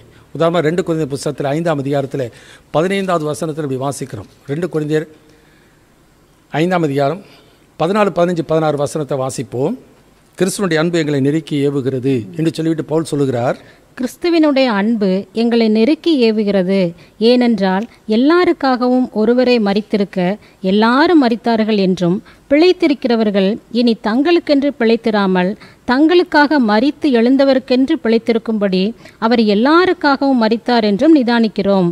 ஆகையால் இது முதற்கொண்டு நாங்கள் ஒருவனையும் மாம்சத்தின்படி அதாவது உலக உறவின்படி நாங்கள் அறியோம். நாங்கள் கிறிஸ்துவையும் மாம்சத்தின்படி அறிந்திருந்தாலும் இனி ஒருபோதும் அவரை மாம்சத்தின்படி அறியோம். அதனால் மாம்சத்தின்படி அறிந்திருந்தாலும் மரியாளின் குமாரன், புரியுங்களா? அவங்க தாய் மரியாள் யோசேப்பினால் வளர்க்கப்பட்டவர், அல்லது யோவானுக்கு கசன் பிரதர், இவங்க நாத்தனா, இவங்க ஓப்படியா, அவங்க கசன் பிரதர், இவங்க மாமா, தாய் மாமா, இதெல்லாம் உலக உறவு. இது அந்த நாட்களிலே வாழ்ந்த அந்த யூதர்களுக்கு மாத்திரமல்ல, அன்று வாழ்ந்த அவருடைய சீஷர்கள் அப்போஸ்தலருக்கு எல்லாருமே இது நல்லா தெரியும், இவர் யார், எந்த இதுலேருந்து பின்ன வந்தவர். ஆனால் இயேசுவை அவர்களை இனிமேல் அந்த கண்ணோட்டத்தோடு கூட நாங்கள் பார்க்க மாட்டோம். இயேசுவை அவர்கள் எப்படி பார்த்தனா? தேவனுடைய குமாரனாக பார்த்தார்கள், அவர் தேவனாகவே பார்த்தார்கள். ரோமர் 9:5 வாசிக்கிறான், சர்வத்துக்கு மேலான தேவன். அந்த தோமா அவரை குறித்து சொல்கிறார், என் ஆண்டவரே என் தேவனே என்று சொல்லுகிறார். எனவே உலக மக்கள் எல்லாம், மற்றவர்களாம் அதை அறியாத புரியாத மக்கள் எல்லாம் என்ன சொன்னாங்க? இவர் நாசரேத்து, இவ்வளவு யோவான் 6ஆம் அதிகாரத்தில் வாசிக்கும் பொழுது 40வது வசனத்தில் இப்படி வாசிக்கிறோம். யூதர்கள் அவரை எப்படி பார்த்தாங்கனாக்கா அந்த உலக கண்ணோட்டத்தோடு தான் பார்த்தாங்க. அதே மாதிரி தான் இன்றைக்கி உலக கண்ணோட்டத்தோடு இருக்கிற உறவுகளை வைத்துக்கொண்டு தான் இன்றைக்கி கிறிஸ்துவ மார்க்கத்தில் போகிற மக்கள் இன்றைக்கி எவ்வளோ பேர் இருக்கிறாங்க. John chapter 6:40 onwards. குமாரனை கண்டு அவரிடத்தில் விசுவாசமாயிருக்கிறவன் எவனோ அவன் நித்திய ஜீவனை அடைவதும் நான் அவனை கடைசி நாளில் எழுப்புவதும் என்னை அனுப்பினவருடைய சித்தமாயிருக்கிறது என்றார். நான் வானத்திலிருந்து வந்த அப்பம் என்று அவர் சொன்னது நிமித்தம் யூதர்கள் அவரை குறித்து முறுமுறுத்து, இவன் யோசேப்பின் குமாரனாகிய இயேசு அல்லவா? இவனுடைய தகப்பனையும் தாயையும் அறிந்திருக்கிறோமே. அப்படி இருக்க நான் வானத்திலிருந்து இறங்கி வந்தேன் என்று இவன் எப்படி சொல்லுகிறான் என்றார்கள். யூதர்கள் அப்ப எப்படி பார்த்தாங்க? இவர் யோசேப்பு தான் இவருடைய தகப்பன் சொல்லப்பட்டார், இவன் மரியாளுடைய குமாரன் தானே, இவன் தச்சன் அல்லவா, இவனுக்கு இந்த ஞானம் எங்கேருந்து வந்தது? இன்றைக்கும் அதே எண்ணத்தோடு தான் இன்றைக்கும் பார்த்து கொண்டு இருக்கிறார்கள் ஒழிய, அவர் தேவனுடைய குமாரன், அவர் தேவனாகவே இருக்கிறார். பிதா சர்வேஸ்வரனா சர்வேஸ்வரன், சுதன் சர்வேஸ்வரனா சர்வேஸ்வரன், எஸ்பி சர்வேஸ்வரனா சர்வேஸ்வரன், மூவரும் 3 சர்வேஸ்வரனா ஒரே சர்வேஸ்வரனா ஒரே சர்வேஸ்வரன். என்னை இல்லாமல் வேறே சர்வேஸ்வரன் இருக்க முடியாது, வேறு தேவனும் இருக்க முடியாது, தேவ தாயும் இருக்க முடியாது, என்னை இல்லாமல். எனவே இன்றைக்கு நம்முடைய தேவனுக்கு எப்படி தாய் இருக்க முடியும்? அந்த தேவன் இந்த உலகத்திலே மாம்சத்திலே அவர் பிறந்த பொழுது அவரை பெற்றெடுப்பதற்கு ஒரு தாய் 10 மாதம் சுமந்து பெற்றார். அந்த பாக்கியம் அவர்களுக்கு மட்டும்தான் கிடைச்சிச்சு, வேறு யாருக்கும் கிடைக்கிறதில்ல. ஆனால் 10 மாதம் சுமந்ததே அந்த பாக்கியம் என்றால், லூக்கா 11ஆம் அதிகாரத்தில் 27-28 வசனத்தை வாசிக்கும்போது இயேசு சொல்லுகிறார், அப்படி இருந்தாலும் அவருடைய வார்த்தையை ஏற்றுக்கொண்டு காத்துக்கொள்கிறவர்களே அதிக பாக்கியவான்கள் என்று ஆண்டவர் சொல்கிறார். ஏனெனில் அவர் நித்திய காலமெல்லாம், என்றைக்கு இயேசுவை அவன் உள்ளத்தில் வந்து விட்டாரோ அந்த நாளிலிருந்து நித்திய காலமெல்லாம் ஆண்டாண்டுகளாய் நித்தியத்துக்குள்ளும் இயேசு அவனுக்குள் வாசம் பண்ணுகிறது எவ்வளோ பெரிய ஒரு பாக்கியம். எனவே 10 மாதம் சுமந்து எடுத்தது பாக்கியம் என்றால், நித்தியத்துக்கும் அவர்களை இயேசு தங்களுடைய உள்ளங்களிலே இதயத்திலே சுமந்திருக்கிறார்கள், எவ்வளவு பாக்கியவான்கள். அதான் பவுல் கலாத்திய சபைக்கு சொல்கிறார், கிறிஸ்து உங்களிலே உருவாகும் வரைக்கும் நான் உங்களுக்காக மறுபடியும் கர்ப்ப வேதனைப்படுகிறேன். எனவே அது கிறிஸ்து நமக்கு ஒவ்வொரு கிறிஸ்தவனுக்கும் உருவாகுகிற ஒரு காரியமாக இருக்கிறது. எனவே அன்பையிலே அதை புரிந்து கொள்ளுதல் அவசியம். ஆண்டவர் அதை வெளிப்படுத்துகிறார், தேவனுடைய சத்தியத்தை அறிந்து கொள்கிறதில்லை. ஏன்னாக்கா உலக கண்ணோட்டத்தோடு உலக போதனைகளோடு கூட பூமிக்கிற தன்மைகளோனாய் மாம்சத்துக்கு அடுத்த சிந்தியோடு கூட தேவனுக்கு ஏற்றவர்களை சிந்தியாமல் மனுஷனுக்கு ஏற்றவர்களை சிந்திக்கிறபடினாலே அவர்கள் சத்தியத்தை அறிந்து கொள்ள முடியவில்லை. ஏன்னாக்கா 1 கொரிந்தியர் புத்தகத்திலே 2ஆம் அதிகாரத்திலே 4வது வசனத்திலிருந்து வாசிக்க நான் கேட்போம். 1 கொரிந்தியர் 2:4 வாசிக்க கேட்போம். உங்கள் விசுவாசம் மனுஷருடைய ஞானத்தில் அல்ல, தேவனுடைய பலத்தில் நிற்கும்படிக்கு என் பேச்சும் என் பிரசங்கமும் மனுஷ ஞானத்திற்குரிய நய வசனமுள்ளதா இராமல் ஆவியினாலும் பலத்தினாலும் உறுதிப்படுத்தப்பட்டதா இருந்தது. 9வது வசனத்திலிருந்து வாசிக்க கேட்போம். எழுதியிருக்கிறபடி தேவன் தம்மில் அன்பு கூறுகிறவர்களுக்கு ஆயத்தம் பண்ணினவைகளை கண் காணவும் இல்லை, காது கேட்கவும் இல்லை, அவைகள் மனுஷருடைய இருதயத்தில் தோன்றவும் இல்லை. நமக்கோ தேவன் அவைகளை தமது ஆவியினாலே வெளிப்படுத்தினார். அந்த ஆவியானவர் எல்லாவற்றையும் தேவனுடைய ஆழங்களையும் ஆராய்ந்திருக்கிறார். மனுஷனிலுள்ள ஆவியே அன்றி மனுஷரில் எவன் மனுஷருக்குரியவைகளை அறிவான்? அப்படி போல தேவனுடைய ஆவியே அன்றி ஒருவனும் தேவனுக்குரியவைகளை அறிய மாட்டான். எனவே அன்வெயிலிங் அண்ட் அண்டர்ஸ்டாண்ட். அப்போ தேவன் என்ன பண்ணுறார்? வேத சத்தியத்தில் அது எழுதி கொடுத்து விட்டார். ஆனால் அந்த வேத சத்தியத்தை என்ன பண்ணுறாங்க? அவருடைய சபையினுடைய கொள்கையின் அடிப்படையிலே அவர் என்ன பண்ணுறாங்க? சிந்திக்க ஆரம்பிக்கிறாங்க. அதான் யோவான் 3 ஆண்டவர் சொல்லும்போது சொல்கிறார், பூமிக்கு அடுத்தவன் பூமிக்குரிய தன்மையுள்ளவனாயிருந்து பூமிக்கு அடுத்தவைகளை பேசுகிறான், நானோ வானத்திலிருந்து இறங்கி வந்தேன் என்று ஆண்டவர் சொல்லுகிறார். இதே பேதுருவை எடுத்துக்கொள்வோம். மத்திய 16ஆம் அதிகாரத்தில் ஜனங்கள் என்னை யார் என்று சொல்லுகிறார்னு சொல்லிவிட்டு நீங்கள் என்னை யார் என்று சொல்லி கேட்கும் பொழுது பேதுரு சொல்லுகிறார், நீ ஜீவனுள்ள தேவனுடைய குமாரனாகிய கிறிஸ்து. அது ஆண்டவர் சொல்கிறார், இது மாம்சமும் இரத்தமும் இதை உனக்கு வெளிப்படுத்தவில்லை, பரலோகத்தில் இருக்கிற பிதா இதை உனக்கு வெளிப்படுத்தினார். அதே பேதுரு என்ன பண்ணுகிறார்? 20-22 வசனம் வரைக்கும் போகும்பொழுது அவர் நான் பாடுபடணும், மறிக்கணும், புறவனாத்தார் கையில் ஒப்பு கொடுக்கப்படுவேன் என்று சொல்லும் பொழுது பேதுரு அவரை தனியே அழைத்து கொண்டு போய் இது உமக்கு சம்பவிப்பதில்லை, இது உமக்கு நேரிடாது என்று சொல்லி அவரை கடிந்து கொள்ள தொடங்கினாராம். இயேசு பேதுரு திரும்பி பார்த்து, எனக்கு பின்னாக போ சாத்தானே, நீ எனக்கு இடரலாக இருக்கிறாய், தேவனுக்கு ஏற்றவிலை சிந்தியாமல் மனுஷனுக்கு ஏற்றவிலை சிந்திக்கிறாய்.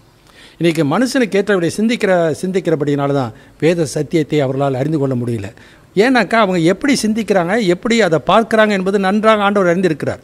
யோவான் 2ஆம் அதிகாரம் கடைசி வசனம் வாசிக்கிற, மனிதனுடைய உள்ளத்தில் இருக்கிறதை அவர் அறிந்தது அப்படின்னாலே ஒருவனும் மனிதனுக்கு அவனை குறித்து சொல்ல வேண்டிய அவசியம் இல்லை.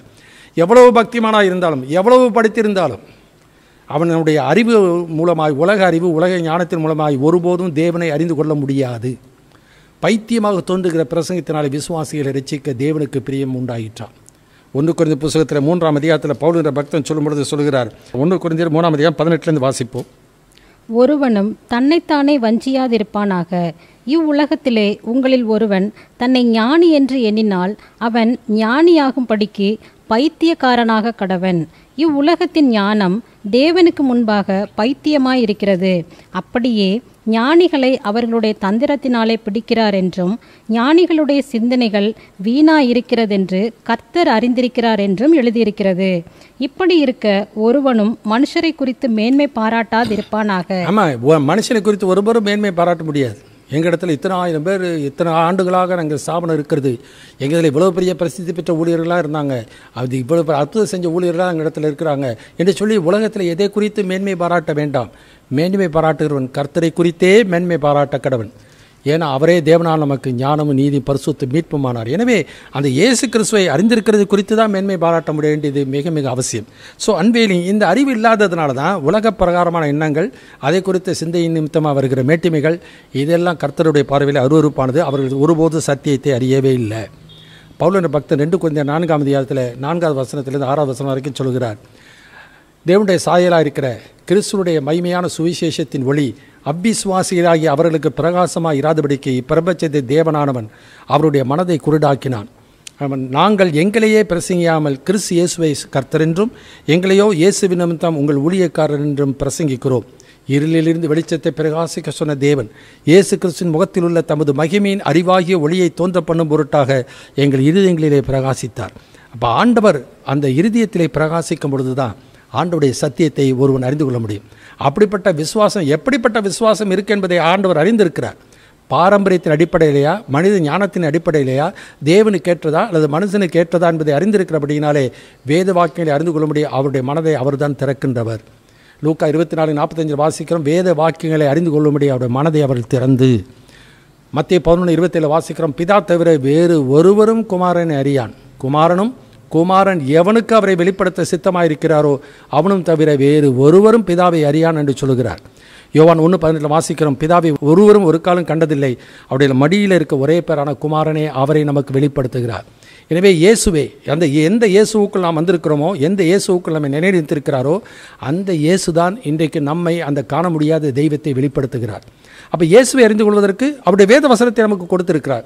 இது தேவனுடைய சாயலாக இருக்கிற கிறிஸ்துவனுடைய மகிமையான சுவிசேஷத்தின் ஒளி. இந்த ஒளி ஒருவனுடைய உள்ளத்திலே அவன் அறிந்து கொள்வதற்கு இருதயத்திலே அந்த ஒளியை கொடுத்துறார். கண்ணில் இருக்கிற ஒளியை கொண்டு உலகத்தில் இருக்கிற பொருட்களை நாம் பார்க்கிறோம். கண்ணு குருடானால் உலகத்தில் ஒளி இருந்தாலும் அவர்களால் அதை பார்க்க முடியாது. அதுபோல் இருதயத்திலே ஆண்டவர் கொடுக்கிற ஒளியின் மூலமாக தான் தேவனுடைய ஆன்மீக ஒளி அவர்கள் உள்ளத்திலே பிரகாசிக்கும். அதனால் இயேசு சொல்கிறார், இயேசுவை குறித்து யோவான் சொல்கிறார், உலகத்தில் வந்து எந்த மனுஷனையும் பிரகாசிப்பிக்கிற ஒளியே அந்த மெய்யான ஒளி. யோவான் 8:12 சொல்லும்போது மறுபடியும் இயேசு ஜனங்களை நோக்கி, நான் உலகத்துக்கு ஒளியாக இருக்கிறேன், என்னை பின்பற்றுகிறவன் இருளிலே நடவாமல் ஜீவ ஒளியை அடைந்திருப்பான் என்று சொல்கிறார். ஆனால் அந்த இயேசு வாழ்ந்த நாட்களில் பரிசேயர் சைசேரும் தங்களுக்கென்று சில கொள்கைகளை வைத்துக்கொண்டு நாங்கள் ரொம்ப காண்கிறோம் என்று சொல்லுகிறபடினாலே ஆண்டவர்களை பார்த்து, நீங்கள் காண்கிறோம் என்று சொல்லுகிறபடினாலே பாவம் உங்களில் நிலைத்திருக்கிறது என்று சொல்கிறார். எனவே நானே அவரென்று நீங்கள் அறியாவிட்டால் உங்கள் பாவங்களிலே சாவீர்கள் என்று சொல்லி யோவான் 8:24 சொல்கிறதை நாம் பார்க்கின்றோம். எனவே அன்வெயிலிங் அண்ட் அண்டர்ஸ்டாண்டிங். இப்போ பேதுருவுக்கு ஏன் வந்து ஆண்டவர் நம்மை விட்டு சொல்லாமல் ஏன் பவுலை கொண்டு சொன்னார் என்பதை அவர்களுக்கு முதலாவது தெரியல. ஆனால் அவர் ஒத்துக்கொள்கிறார், உண்மையிலே தேவன் வந்து புறவினத்தாருக்கு சுவிசேஷம் அறிவிப்பதற்கு தான் பவுலை ஆண்டவர் தெரிந்து கொண்டிருக்கிறார் என்பதை அவர் அறிந்து கொண்டு சொல்லுகிற ஒரு காரியம் 2 பேதுரு புத்தகம் 3ஆம் அதிகாரம் 15வது வசனத்திலிருந்து நாம் வாசிக்கிறோம். 2 Peter chapter 3 verse 15 onwards. மேலும் நம்முடைய கர்த்தரின் நீடிய பொறுமையை இரட்சிப்பென்று எண்ணுங்கள். நமக்கு பிரியமான சகோதரனாகிய பவுலும் தனக்கு அருளப்பட்ட ஞானத்தினாலே இப்படியே உங்களுக்கு எழுதியிருக்கிறான். எல்லா நிருபங்களிலேயும் இவைகளை குறித்து பேசியிருக்கிறான். அவன் சொன்னவைகளில் சில காரியங்கள் அறிகிறதற்கு அரிதாயிருக்கிறது. கல்லாதவர்களும் உறுதியில்லாதவர்களும் மற்ற வேத வாக்கியங்களை புரட்டுகிறது போல தங்களுக்கு கேடு வரத்தக்கதாக இவைகளையும் புரட்டுகிறார்கள். எனவே பேதுருவே சொல்லுகிறார், அவர் சொல்லுகிற சில காரியங்கள் புரிந்து கொள்வதற்கு கடினமாக இருக்கு. ஏன் புரிந்து கொள்வதற்கு கடினமாக இருக்கிறது? அப்போஸ்தலர் 1 வாசிக்கும் பொழுது வாசிக்கிறோம், அந்த சீசர்கள்லாம் இயேசுவை பார்த்து கேட்குறாங்க, ஆண்டவர் இப்பொழுதா ராஜ்யத்தை இஸ்ரவேலுக்கு கொடுப்பீர். அவங்க என்ன நினச்சிட்டாங்க, இஸ்ரவேலுக்கு தான் ஆண்டவர் தமிழ் ராஜ்யத்தை கொடுக்க போகிறார். அதே மாதிரி இன்றைக்கு நம்ம ஸ்தாபனம் தான் ஆண்டவர் தெரிந்து கொண்டார். நம்முடைய ஸ்தாபனம் தான் தேவனால் அங்கீகரிக்கப்படும்.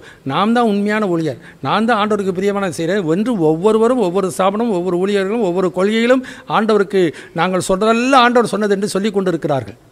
ஆனால் பின்னாடி சொல்லுகிறார், அந்த புரிந்து கொள்வதற்கு கடினமாக இருக்கிறது. கல்லாதவர்களும் உறுதி இல்லாதவர்களும் மற்ற வேத வாக்கியங்களை புரட்டுகிறது போல இவைகளையும் புரட்டுகிறார் என்று சொல்லி பேதுரு சொல்லுகிறதை நான் பார்க்கிறோம். ஏன்னா ஆண்டவருக்கு அந்த சின்னப்பருக்கு தான், அந்த பவுலுக்கு தான் ஆண்டவர் அந்த கிருபையை கொடுத்தார்.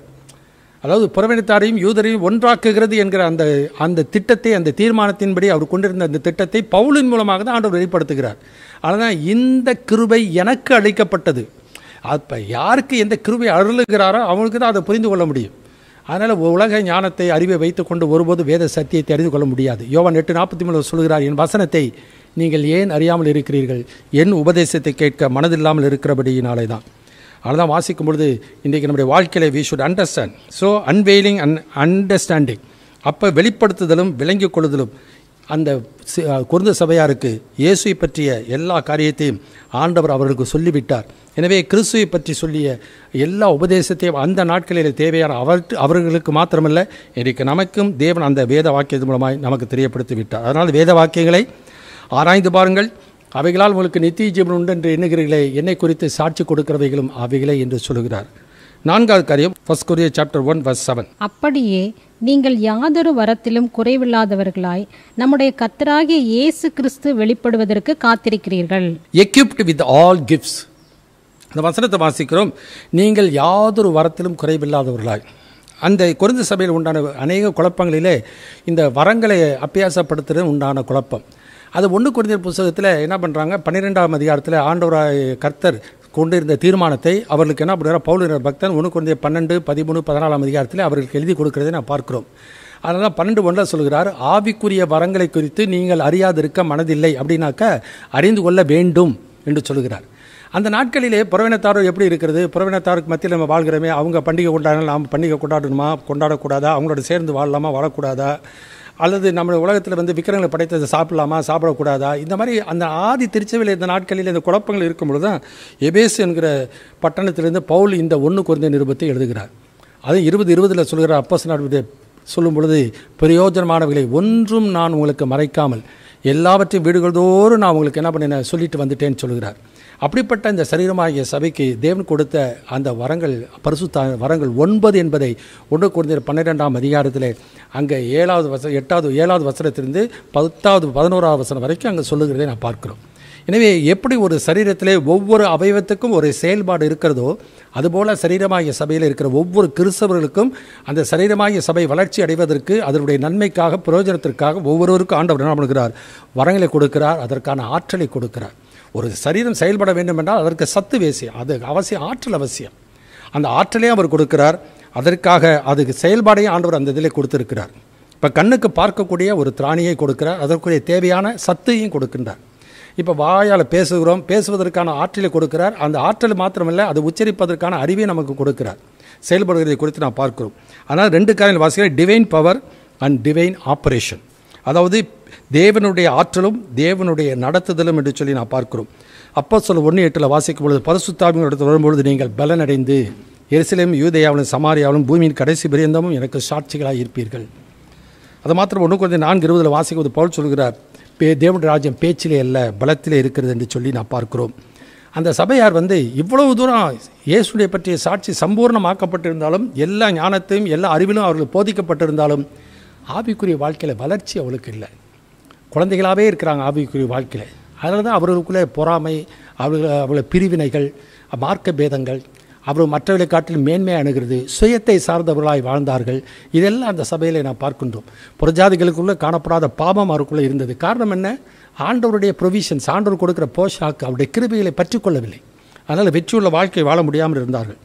அதனால தான் எபேசியர் 3:14 வாசிக்கிறோம், நீங்கள் அவருடைய ஆவியினாலே உள்ளான மனிதனிலே வல்லமையாய் பலப்படவும். 2 Corinthians 4:16 வாசிக்கிறோம், இந்த எங்கள் புறமான மனிதனானது அழிந்து உள்ளான மனிதன் நாளுக்கு நாள் புகுதிதாக்கப்படுகிறார் என்று சொல்லி சொல்கிறார். அது 2 Corinthians 4:7 சொல்கிறார், இந்த மகத்துவம் உள்ள வல்லமை எங்களால் உண்டாயிராமல் தேவனால் உண்டாயிற்று என்று விளங்கும்படிக்கு இந்த பொக்கிஷத்தில், இந்த மண்பாண்டங்களில் இந்த பொக்கிஷத்தை பெற்றிருக்கிறோம் என்று சொல்கிறார். எனவே கர்த்தருடைய ஆற்றல் ஒவ்வொரு விசுவாசிகளுக்குள்ளும் செயலாற்ற தேவன் விரும்புகிறார். அதை செயலாற்றுவதற்கான அந்த திட்டத்தை, அவருடைய விருப்பத்தை ஒவ்வொரு விசுவாசிகள் மூலமாக ஆண்டவர் வெளிப்படுத்த அவர் சித்தமானார். எனவே அந்த சித்தத்துக்கு நாம் ஒப்பு கொடுக்க வேண்டியது மிக மிக அவசியம். ரோமர் 8:14 வாசிக்கிறோம், எவர்கள் தேவனுடைய ஆவியினாலே நடத்தப்படுகிறார்களோ அவர்கள் தேவனுடைய புத்திரராக இருக்கிறார்னு சொல்லி நான் பார்க்கிறோம். கலாத்தியர் 5ஆம் அதிகாரம், கலாத்தியர் 5:16, 18, 25 3 வசனங்களை வாசிக்க நாம் கேட்போம். பின்னும் நான் சொல்லுகிறது என்னவென்றால், ஆவிக்கேற்றபடி நடந்து கொள்ளுங்கள், அப்பொழுது மாம்ச இச்சையை நிறைவேற்றாதிருப்பீர்கள். ஆவியினால் நடத்தப்படுவீர்களானால் நீங்கள் நியாயப்பிரமாணத்திற்கு கீழ்ப்பட்டவர்கள் அல்ல. நாம் ஆவியினாலே பிழைத்திருந்தால் ஆவிக்கேற்றபடி நடக்கவும் கடவோம். கர்த்தருக்கு மகிமை உண்டாகட்டும். எனவே we must live by the Spirit, we must be led by the Spirit and we should walk with the Spirit. யார் தேவனுடைய ஆவியினால் நடத்தப்படுகிறார்களோ அவர்கள் தேவனுடைய புத்திரர். அதற்காக தான் தேவன் தமது அபிஷேகத்தை கொடுத்திருக்கிறார்.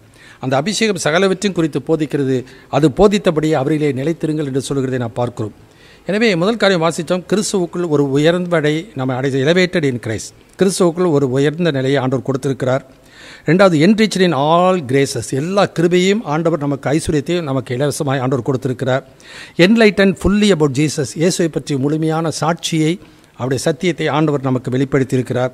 எக்விப்ட் வித் ஆல் கிஃப்ட்ஸ், எல்லா விதமான ஆவிக்குரிய வரங்களையும் நமக்கு ஆண்டவர் கொடுத்திருக்கிறார். கடைசியாக வாசிக்கும் போது எஸ்டாப்ளிஷஸ் டில் தி எண்ட், ஆண்டவர் வருகிற வரைக்கும் முடிவு பரியந்தம் அவர் நம்மை கிறிஸ்துவுக்குள் நிலைநிறுத்த அவர் வல்லவராய் இருக்கிறார். 1 Corinthians 1ஆம் அதிகாரம் 8-9 வசனத்தை வாசித்து நாம் தியானிப்போம். நம்முடைய கர்த்தராகிய இயேசு கிறிஸ்துவின் நாளிலே நீங்கள் குற்றம் சாட்டப்படாதவர்களாய் இருக்கும்படி முடிவு பரியந்தம் அவர் உங்களை ஸ்திரப்படுத்துவார். தம்முடைய குமாரனும் நம்முடைய கர்த்தருமாய் இருக்கிற இயேசு கிறிஸ்துவுடனே ஐக்கியமாயிருப்பதற்கு உங்களை அழைத்த தேவன் உண்மையுள்ளவர். உங்களை அழைத்த தேவன் உண்மையுள்ளவர். எனவே உண்மையில தேவனாக இருக்கிறபடினாலே முடிவு பரியந்தம் நடத்துவார். பிலிப்பியர் 1ஆம் அதிகாரத்தில் வாசிக்கும் பொழுது 5வது வசனத்தில் வாசிக்கிறோம், உங்களின் நற்கிரியை தொடங்கினவர் அதை இயேசு கிறிஸ்துவின் நாள் பரியந்தம் முடிய நடத்தி வருவார் என்று நம்பி நான் உங்களை நினைக்க வருவதெல்லாம் என் தேவனை ஸ்தோத்திரிக்கிறேன். பிலிப்பியர் 1:5 வாசிக்கிறோம். அப்போ ஒரு நல்ல கிரியை ஆண்டவர் கிறிஸ்துவுக்குள் இயேசுவை இரட்சகராக ஏற்றுக்கொண்ட ஒவ்வொருடைய வாழ்க்கையிலும் அவர் துவங்கி விட்டார். அந்த துவங்கின காரியத்தை கடைசி வரைக்கும் அவர் என்ன பண்ணுவார், முடிய நடத்தி வருவார் என்று நம்பி நான் உங்களை நினைக்கிற பொழுதெல்லாம் என் தேவனை ஸ்தோத்திரிக்கிறேன். முதல்ல நான் வாசித்த வியார் எஸ்டாப்ளிஷ், கிறிஸ்து இயேசுவுக்குள் நம்மை ஆண்டவர் கொண்டு வந்து விட்டார். கடைசி வரைக்கும் பிலிப்பியர் 3:9-10 பவுல் சொல்வது, கிறிஸ்துவுக்குள் நிலைத்திருப்பதற்கு தேவையான சகலவற்றையும் ஆண்டவர் நாள்தோறும் தேவையான கிருபைகளையும் நன்மைகளையும் ஆசீர்வாதங்களையும் அறிவையும் ஆற்றலையும் ஆண்டவர்களுக்கு கொடுத்து கொண்டே வருகிறார்.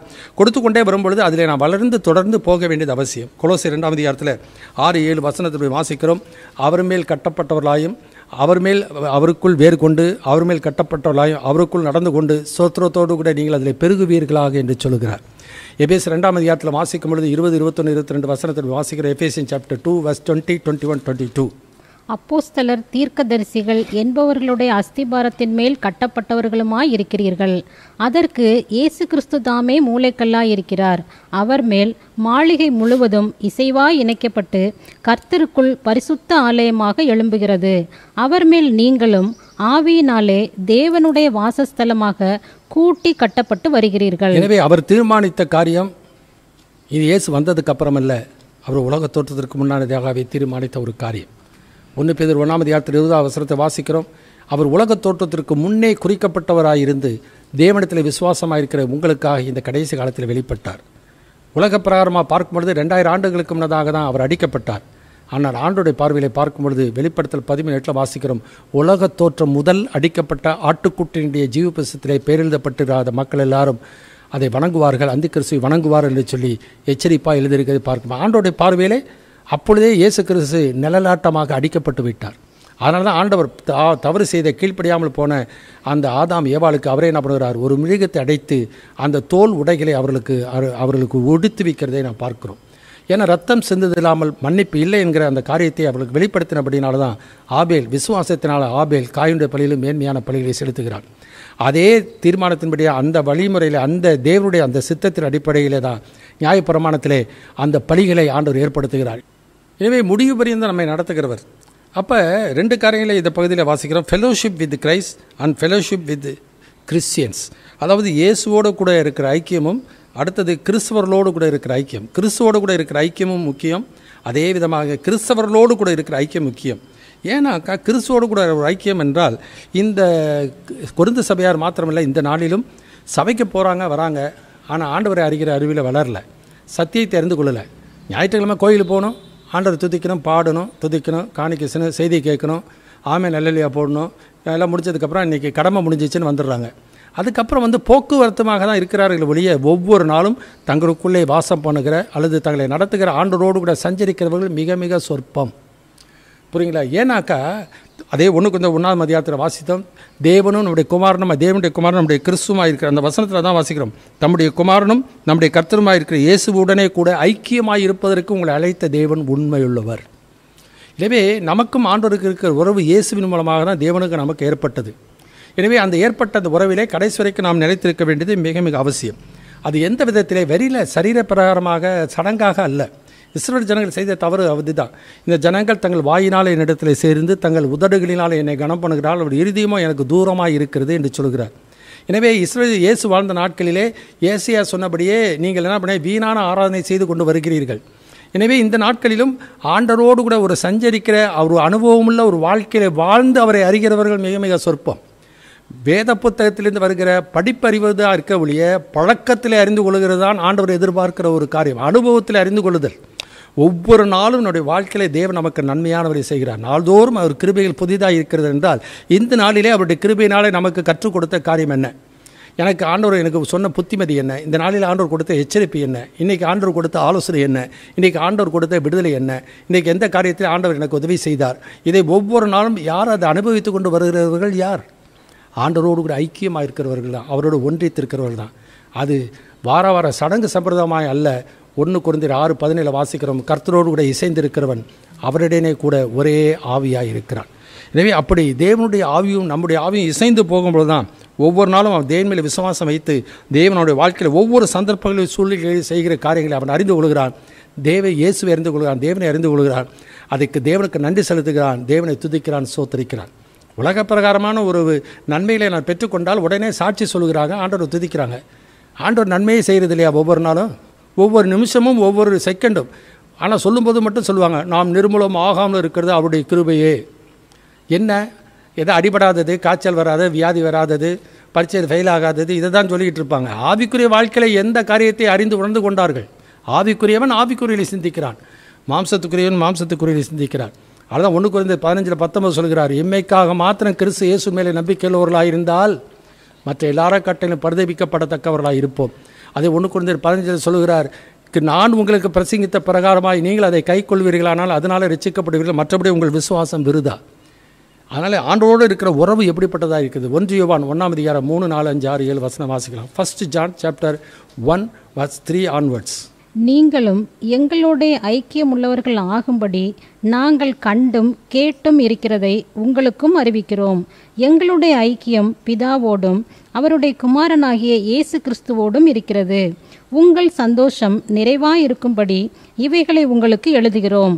தேவன் ஒளியாயிருக்கிறார், அவரில் எவ்வளவேனும் இருளில்லை. இது நாங்கள் அவரிடத்தில் கேட்டு உங்களுக்கு அறிவிக்கிற விசேஷமாயிருக்கிறது. நாம் அவரோடே ஐக்கியப்பட்டவர்கள் என்று சொல்லியும் இருளிலே நடக்கிறவர்களாய் இருந்தால் சத்தியத்தின்படி நடவாமல் பொய் சொல்லுகிறவர்களாய் இருப்போம். அவர் ஒளியில் இருக்கிறது போல நாமும் ஒளியிலே நடந்தால் ஒருவரோடொருவர் ஐக்கியப்பட்டிருப்போம். எனவே fellowship with Christ is very very important. கிறிஸ்துவோடு கூட இருக்கிற ஐக்கியம் மிக மிக முக்கியம். அப்படி தான் ஏனோக்கு தேவனோடு சஞ்சரித்தான், நோவா தேவனோடு சஞ்சரித்தான். அதே போல தான் நாமும் இந்த நாட்களிலே சஞ்சரிக்க வேண்டியது மிக மிக அவசியம். So fellowship with fellow Christians, சக விசுவாசிகளோடு கூட இருக்கிற உறவிலும் அவர்கள் இசைந்து ஒன்றாக ஒரே மனதோடு இருக்க வேண்டியது அவசியம். ஆனால் குருந்த சபையில் அந்த எண்ணம் இல்லை. நான் பவுலை சேர்ந்தவன், அப்போலோவை சேர்ந்தவன், கேப்பாவை சேர்ந்தவன், நான் கிறிஸ்துவை சேர்ந்தவன் சொல்லி பிரிவினை எண்ணங்கள் அதே தான் இன்றைக்கும். எனக்கு இந்த ஊழியர் சொல்கிறது எனக்கு பிடிக்கும், அந்த ஊழியர் எனக்கு பிடிக்கும், இந்த ஊழியர் ஸ்தாபனம் சொல்கிறது பிடிக்கும், அந்த ஸ்தாபனம் பிடிக்கும், நாங்கள் தான் உலகத்தில் பெரிய ஸ்தாபனத்தில் அங்கமாக இருக்கிறேன், இந்த சபைக்கு நான் போயிட்டு வரேன், இந்த போதனை எனக்கு பிடிக்கும், அந்த போதனை பிடிக்கும். இன்றைக்கி ஒவ்வொருவரும் தங்களுக்கு பிரியமான காரியங்களை எடுத்துக்கொள்ளுகிறார்கள். இது 2 தீமோத்தேயு 4ஆம் அதிகாரத்தில் இவர்கள் பவுல் தீமோத்தேயுக்கு எழுதும்போது சொல்லும்போது சொல்கிறார், அவர்கள் ஆரோக்கியமான உபதேசத்தை பொறுக்க மனதில்லாமல் செவித்தெனவுள்ளவர்களாகி தங்கள் சுய இச்சைகளுக்கேற்ற போதகர்களை தங்களுக்கு திரளாய் சேர்த்து கொண்டு சத்தியத்துக்கு செவியை விலக்கி கட்டுக்கதைகளுக்கு சாய்ந்து போகும் காலம் வரை நீயோ மன தெளிவுள்ளவனாயிரு. ஆரோக்கியமான உபதேசம் நமக்குள்ளே இருந்தால்தான் ஆரோக்கியமான கிறிஸ்துவ வாழ்க்கை இருக்கும். ஆண்டவருடைய அன்பை அவர்கள் உண்மையாக அவர்கள் வழங்கி கொண்டால்தான் அந்த அன்பிலே நிலைத்திருப்பார். ஏன்னா ஆண்டவர் கொடுத்த கட்டளை அதுதான். யோவான் 13:34-35 வாசிக்கிறோம், நீங்கள் ஒருவரில் ஒருவர் அன்புள்ளவர்களாக இருக்க வேண்டும் என்று உங்களுக்கு புதிதான ஒரு கற்பனையை நான் உங்களுக்கு கொடுக்கிறேன். நான் உங்களில் அன்பாக இருந்தது போல நீங்கள் ஒருவரில் ஒரு அன்புள்ளவர்களாக இருந்தால் அதனாலே நீங்கள் என்னுடைய சீஷர்கள் என்று சொல்லி எல்லாரும் கண்டு கொள்வார். யாருடைய சீஷர்கள்னா, யார் நமக்கு குரு, யார் நமக்கு போதகர், யார் நமக்கு உபதேசியார், யார் நமக்கு ஊழியக்காரர்? என் ஆடுகள் என் சத்தத்துக்கு செவி கொடுக்கின்றன, நான் அவைகள் அறிந்திருக்கிறேன், அவைகள் எனக்கு பின் செல்லுகின்றன என்று ஆண்டவர் சொல்கிறார். அந்நியருடைய சத்தத்தை அறியாதபடினாலே அந்நியனை விட்டு ஓடிப்போகும் என்று சொல்கிறார். நாம் இயேசுவை சீஷர்களாக இருந்தால் சத்தியத்தை அறிந்து கொண்டிருப்போம். சத்தியத்தை அறிந்து கொண்டிருந்தால் ஆண்டவரை பின்பற்றி போவோம். ஆண்டவரை பின்பற்றி போவோமானால் சத்தியத்தில் நிலைத்திருப்போம். ஆயினால் தான் அந்த கடைசி நாட்களிலே அக்கிரமம் மீதியாவதனாலே அநேகருடைய அன்பு தணிந்து போகும். முடிவு பிரிந்தும் யார் அந்த அன்பிலே நிலைத்திருக்கிறானோ அவனே ஆண்டோட வருகைக்கு ஆயத்தமுள்ளவன் ரட்சிக்கப்படுவான். யோவான் 3ஆம் அதிகாரம் 16வது வசனத்திலிருந்து வாசிக்கும்போது 19ஆம் வசனம் வரைக்கும் வாசிக்க நாம் கேட்போம். Ephesian chapter 3 verse 16-19. நீங்கள் அவருடைய ஆவியினாலே உள்ளான மனுஷனில் வல்லமையாய் பலப்படவும் விசுவாசத்தினாலே கிறிஸ்து உங்கள் இருதயங்களில் வாசமாய் இருக்கவும் நீங்கள் அன்பிலே வேரூன்றி நிலை பெற்றவர்களாகி சகல பரிசுத்தவான்களோடும் கூட கிறிஸ்துவினுடைய அன்பின் அகலமும் நீளமும் ஆழமும் உயரமும் இன்னதென்று உணர்ந்து அறிவிக்கெட்டாத அந்த அன்பை அறிந்து கொள்ள வல்லவர்களாகவும் தேவனுடைய சகல பரிபூரணத்தாலும் நிறையப்படவும் அவர் தமது மகிமையினுடைய ஐஸ்வர்யத்தின்படியே உங்களுக்கு அனுக்கிரகம் பண்ண வேண்டும் என்று வேண்டிக் கொள்கிறேன். எனவே அறிவிக்கட்டாத அந்த அன்பை ஆண்டவர் இந்த உலகத்துக்கு வெளிப்படுத்தி விட்டார். வெளிப்படுத்தி விட்டாலும் நமக்கு அருளப்பட்ட பரிசுத்த ஆவியினாலே தேவனுடைய அன்பு நம்முடைய இதயத்தில் ஊற்றப்பட்டிருக்கிறது. அந்த ஊற்றப்பட்டிருக்கிற அன்பை நாம் விளங்கி கொண்டோமானால் சக விசுவாசிகளோடு கூட நல்ல ஒரு உறவை நாம் வைத்து கொண்டிருப்போம். உலக கண்ணோட்டத்தோடு கூட பழகாமல் உன்னதருடைய எண்ணத்தோடு கூட நாம் பழகுவோமானால் பாரபட்சம் இல்லாமல் அந்த அன்பிலே நாம் நிலைத்திருக்க முடியும். அன்பிலே நிலைத்திருக்கிறது மாத்திரமல்ல, அறிவிக்கட்டாத அந்த அன்பை அறிந்து கொண்டு அளவிட முடியாத அன்பிலே நாம் வளர்ந்து பெருக வேண்டியது மிக மிக அவசியம். So fellowship with other Christians, fellowship with fellow Christians, சக விசுவாசிகளோடு கூட கொண்டிருக்கிற அந்த ஐக்கியத்திலே நாம் நிலைத்திருக்க வேண்டியது மிக மிக அவசியம். ஆனால் அந்த சபையிலே என்ன நடந்தது? அந்த சபையிலே ஒவ்வொருவரும் ஒவ்வொரு பின்னணியிலே வந்து அந்த பின்னணியிலே தான் அவர்கள் தங்களை மற்றவர்களை பார்த்து மற்றவர்களை அற்பமாக எண்ணினார்கள், தங்களை குறித்து மேன்மையாக எண்ணினார்கள். அதே எண்ணம் இந்த நாட்களில் இருக்குமானால் நாம் ஆண்டவரை அறிந்து கொள்ளவில்லை, ஆண்டவருடைய அன்பை வழங்கிக் கொள்ளவில்லை, பரிசுத்தாவிக்கு ஏற்ற சிந்தை நமக்குள்ளே இல்லை. ஒருபோதும் அப்படிப்பட்டவர்கள் ஆண்டவர் வருகைக்கு ஆயத்தமுள்ளவர்களாக இருக்கவே முடியாது. எனவே 1 கொரிந்தியர் புத்தகத்தில் 11ஆம் அதிகாரத்தில் வாசிக்கும் பொழுது பவுல் என்ற பக்தன் அப்பரசத்தை குறித்து சொல்லும் பொழுது, நான் உங்களை புகழாமல் இது உங்களை குறித்து நான் இது எழுதுகிறேன், நீங்கள் கூடி வருதல் நன்மைக்கு எதுவாக இராமல் தீமைக்கு எதுவாக இருக்கிறது என்று சொல்லிவிட்டு என்ன சொல்கிறார்? அப்பரசத்தை குறித்து எடுத்து சொல்லும்பொழுது சொல்கிறார், நான் உங்களுக்கு ஒப்புவிக்கிறதை கர்த்தரிடத்தில் பெற்றுக்கொண்டேன். எனவே அந்த அப்பிரசத்தில் பங்கு பெறும்போதெல்லாம் ஆண்டவருக்கும் உனக்கு இருக்கிற உறவு எப்படி இருக்கிறது, உனக்கும் மற்றவர்களுக்கு இருக்கிற உறவு எப்படி இருக்கிறது என்பதை ஒவ்வொருவரும் சீர்தூக்கி பார்த்து அதை சரிப்படுத்தி கொண்டார்களானால் ஆண்டோட வருகைக்கு அவர்கள் ஆயத்தமுள்ளவர்களாக இருப்பார்கள். அப்படிப்பட்டவன் தான் ஆண்டவருக்கு ஏற்புடையவன். That is God's work in and through us. அதுதான் தேவன் நம்மூலமாயும் நம்மிலேயும் செய்கின்ற ஒரு காரியம். எனவே இவைகளை சிந்தித்துக் கொள்வோம். நாம் ஆண்டவருக்கு ஏற்புடையவர்களாக வாழ்ந்து வளர்ந்து அப்படி வருகைக்கு ஆயத்தமாக இருக்க கர்த்தர் கிருபை செய்வாராக. ஜெபிப்போம். எங்கள் அன்பின் பரம தகப்பனே, துதிக்கிறோம் அப்பா, நான் சோத்திருக்கிறோம். இன்றைக்கு நான் தியானித்த வேத பகுதிகளுக்காக நன்றி செலுத்துகிறோம். ஆண்டவரே, நாங்கள் இதை கேட்டவர்களாக மாத்திரமல்ல, எங்கள் வாழ்க்கையில் கை கொண்டு இன்னுமாய் உண்மையிலே பலப்பட, இன்னுமாய் உண்மை அறிகிற அறிவிலே வளர, அதனாலே கிருபையின் சமான் எங்கள் வாழ்க்கையை பெருக செய்கிற தெய்வத்துடைய கருத்தில் எங்களை ஒப்புக் கொடுக்கிறோம். இன்னும் பிரகாசமான அனுக்கங்களை தாரும். இயேசுவின் நாமத்தில் வேண்டுகிறோம் பரமபிதாவே, ஆமென். என் ஆத்துமாவே கர்த்தரை ஸ்தோத்திரி, என் முழு உள்ளமே அவருடைய பரிசுத்தமுள்ள நாமத்தை ஸ்தோத்திரி. என் ஆத்துமாவே கர்த்தரை ஸ்தோத்திரி, அவர் செய்த சகல உபகாரங்களையும் மறவாதே, ஆமென்.